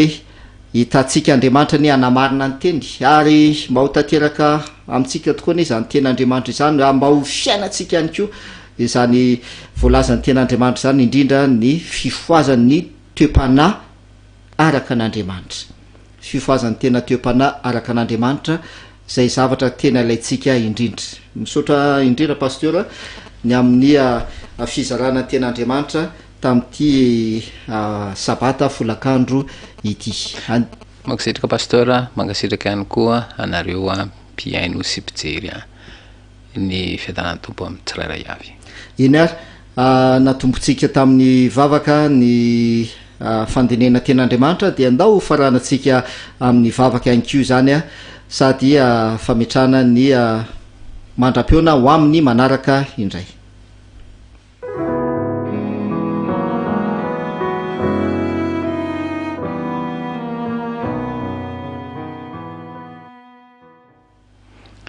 ivavaka isika rainay zay any an-danitro ianao la iray nahary ny lanitra sy ny tany tombotombo mpanjaka ny mpanjaka mefany zavatra rehetra atolotray ho anao riany ny dera sy ny laza raha voninahitra mandrakizay ny tsy fahafezana nipisanay ka mahatonga anay anoto anatra anao angatanana fona aminao zany ankehitriny misaotra anao no zao fotoana izao zay mitarika anay ho amin'ny tena fifoazany tena toe-panahy araka ny Kristy aoka ny fahazavan-tsaina avy amin'ny fanaino masina aza mampisainay fa anay mahafantatra ny sitraponao ahafahanay mahatakatra an'izany rehetra izany ka hitola fifoazana sy fanavaozana amin'ny fiainanay tsirairay avy izany ka iseho ny voninahitrao mbola ao anatin'ity aretina izay mbola tsy ahita-panafanay ity ireo izay tsy salama Jesosy eo dia ampahere zo avy amin'ny fiasa fananao izy ireny aoka hita famelomelomany miaraka aminao ka isiako ny amin'ny fanasitranana azy izany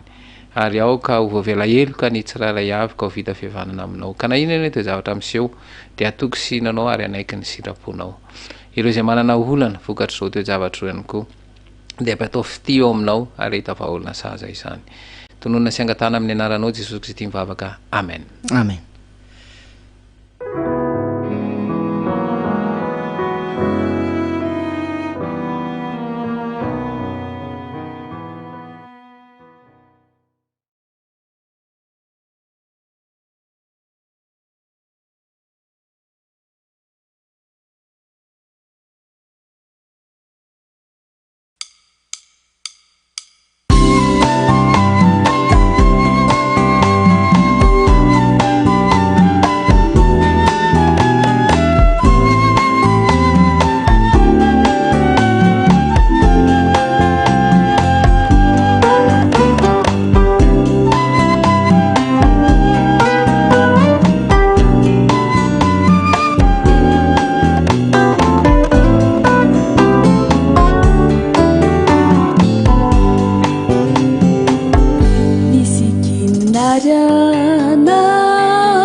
mifarary kavalioany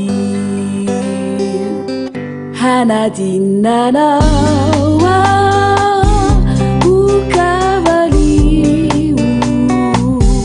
taizarianao fomiao nanurinanita tsinotsinona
Driver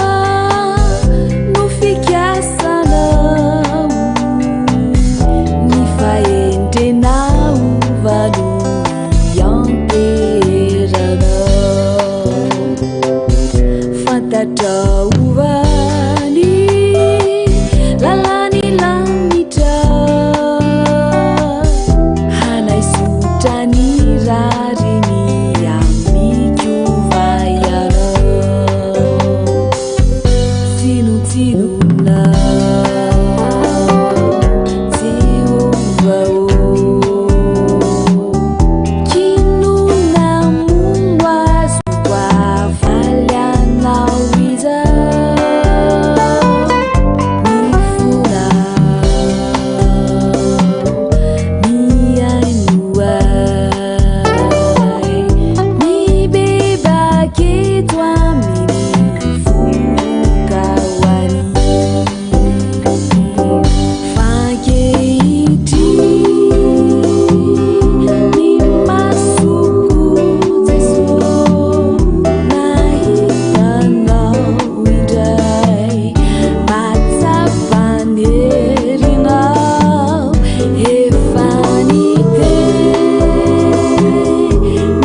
endry ava-manala misaotran'andriamanitra sika satria vita somantsara ny fanaratsika sy ny fiankofatsika tamin'ny Jehova nandrisy ty sabata ity amakana ny fotoana isika na dia efa niletika rano masoandro ary efa miditra amin'ny andro voalohany amin'ity herinandro ity isika koa manasanao a anondrika ny loha fa ivavaka isika fa atsika mamarana andalan'ny tenin'Andriamanitra ny fotoana zay niarahantsika rehetra teto ivavaka isika.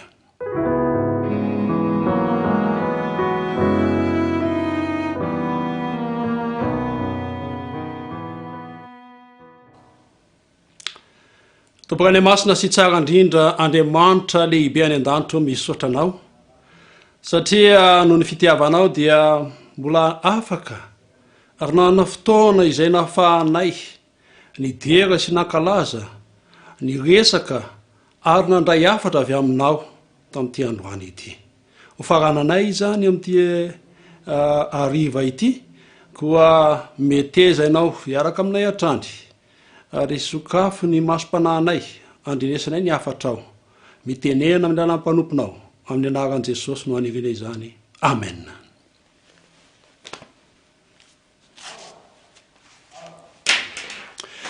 Endry ava-malala tsy zovinantsika ny zavatra iainantsika amin'izao fotoana izao ary efa resana ombenombeny amin'ity zavatra misy izay iainantsika toa milaza ary toa manamarina izay voalaza ny apôstôly Petera zavatra iainantsika amin'izao fotoana izao mantsy ny voalaza ao amin'ny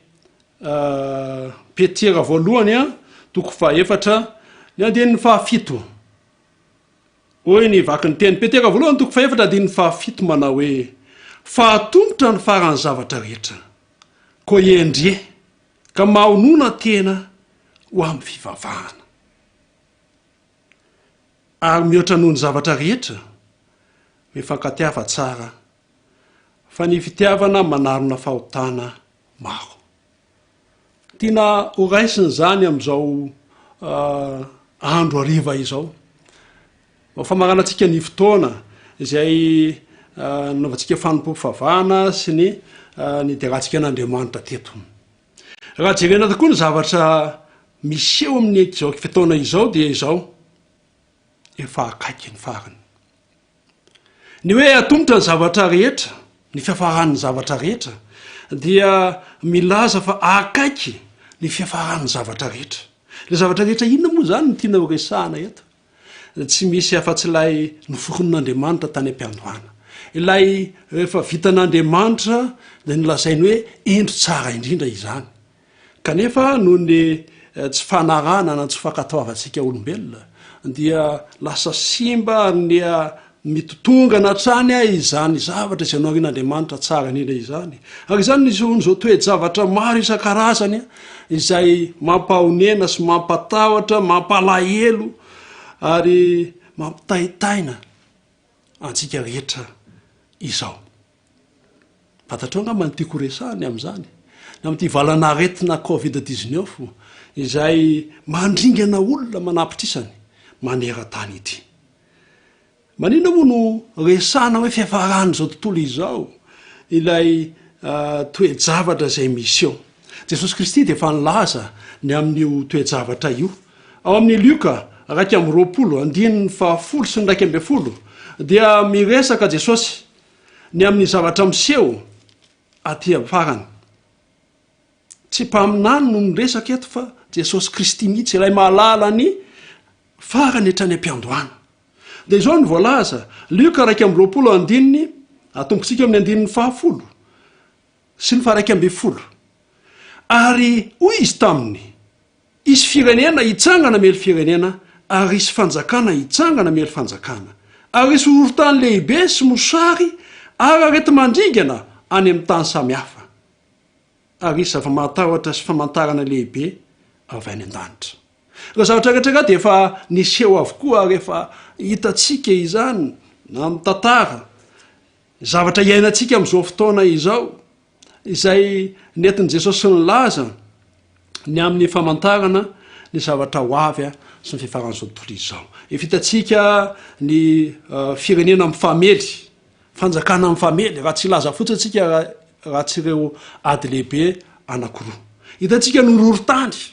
izay matetika misy atao amin'ity firenentsika ity. Hitatsika ny mosary zay misy miverimberina foana eto amin'ity firenena ity hitatsika zava-matahotra sy ny zava-miseho teny amin'ny lanitra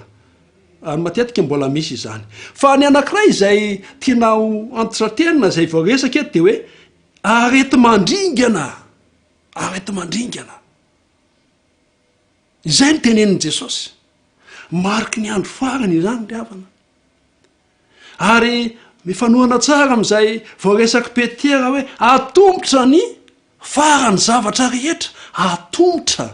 ny farany zavatra rehetra ry havana inona ny tokony atao hiatrehana izany ny tokony atao hiatrehana izany dia voaresaky Paoly ihany izao ny resahan'ny Paoly hoe koa endre ka mahonona tena amin'ny fivavahana endre ny hoe endry de manao zavatra izay ataon'ny olona rehefa tsy mifanohatra amin'ny sitrapon'Andriamanitra fa raha manao zavatra tsy ataon'ny olona ianao dia tsy endry anao zay fa adala manao zavatra hafa manao zavatra bizara mahonona tena mifetena mahay mifetena malala onony eo amin'ny zavatra zay atao ao amin'ny dikateny demana ny dikateny katolika de hoy izy hoe mahonona tena endre de mahonona tena mba ho afa mivavaka izay zany ny tanjona mila hendry sika manao araka zay lazain'ny baiboly voalohany indrindra ary manao zay tokony atao ataon'ny olona rehetra indrindra ho fiarovana amin'ity arety mandringana ity ary ny anankiray de hoe mahonona tena mba ho afa mivavaka rehefa manao an'izay sika dia ho hitatsika fa anina fotoana isika ao anatin'izany fivavahana izany ary mifarany de hoy izy ato hoe ary mihoatra noho ny zavatra rehetra mifankatiava tsara fa fitiavana manarona fahotana maro zay ny tenin'ny Kristy hoe mba ho fantatry ny rehetra fa mpianatra nyreo mifankaty ary didy vaovao mekanareo de ny fankatiavanareo ny fankatiavana tianao resana de ny fifanaovana soa ny fifanampiana tsy ho an'ny kristianina ihany fa ho an'ny hafa ihany koa ry havana manarona fahotana maro zany ilay tianao resana de zao hoe rehefa maneho zay fankatiavan'izay tsika dia mahay mifamela heloka Andriamanitra ny hitahtsika da mandresy ty henemana vaovao zay ho diavina ity dia ampiatra ireo toejavatra reo sika satria mila miatrika izao fiafarany zavatra rehetra izao sika de mila manana ny fahonona tena isika mba hoendry ihany koa sika ary fankatia isika rehetra Andriamanitra ny ampitetra fiadanana ao am-botsika mivavaka sika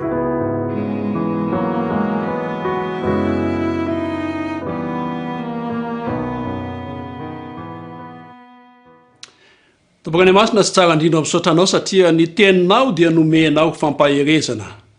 ary ampatanjaka anay afahanay miatrika ny toezavatra rehetra mampitombo ny fanantenana ao am-ponay manoranay zay tokony atao ihany koa am'izay azonay atao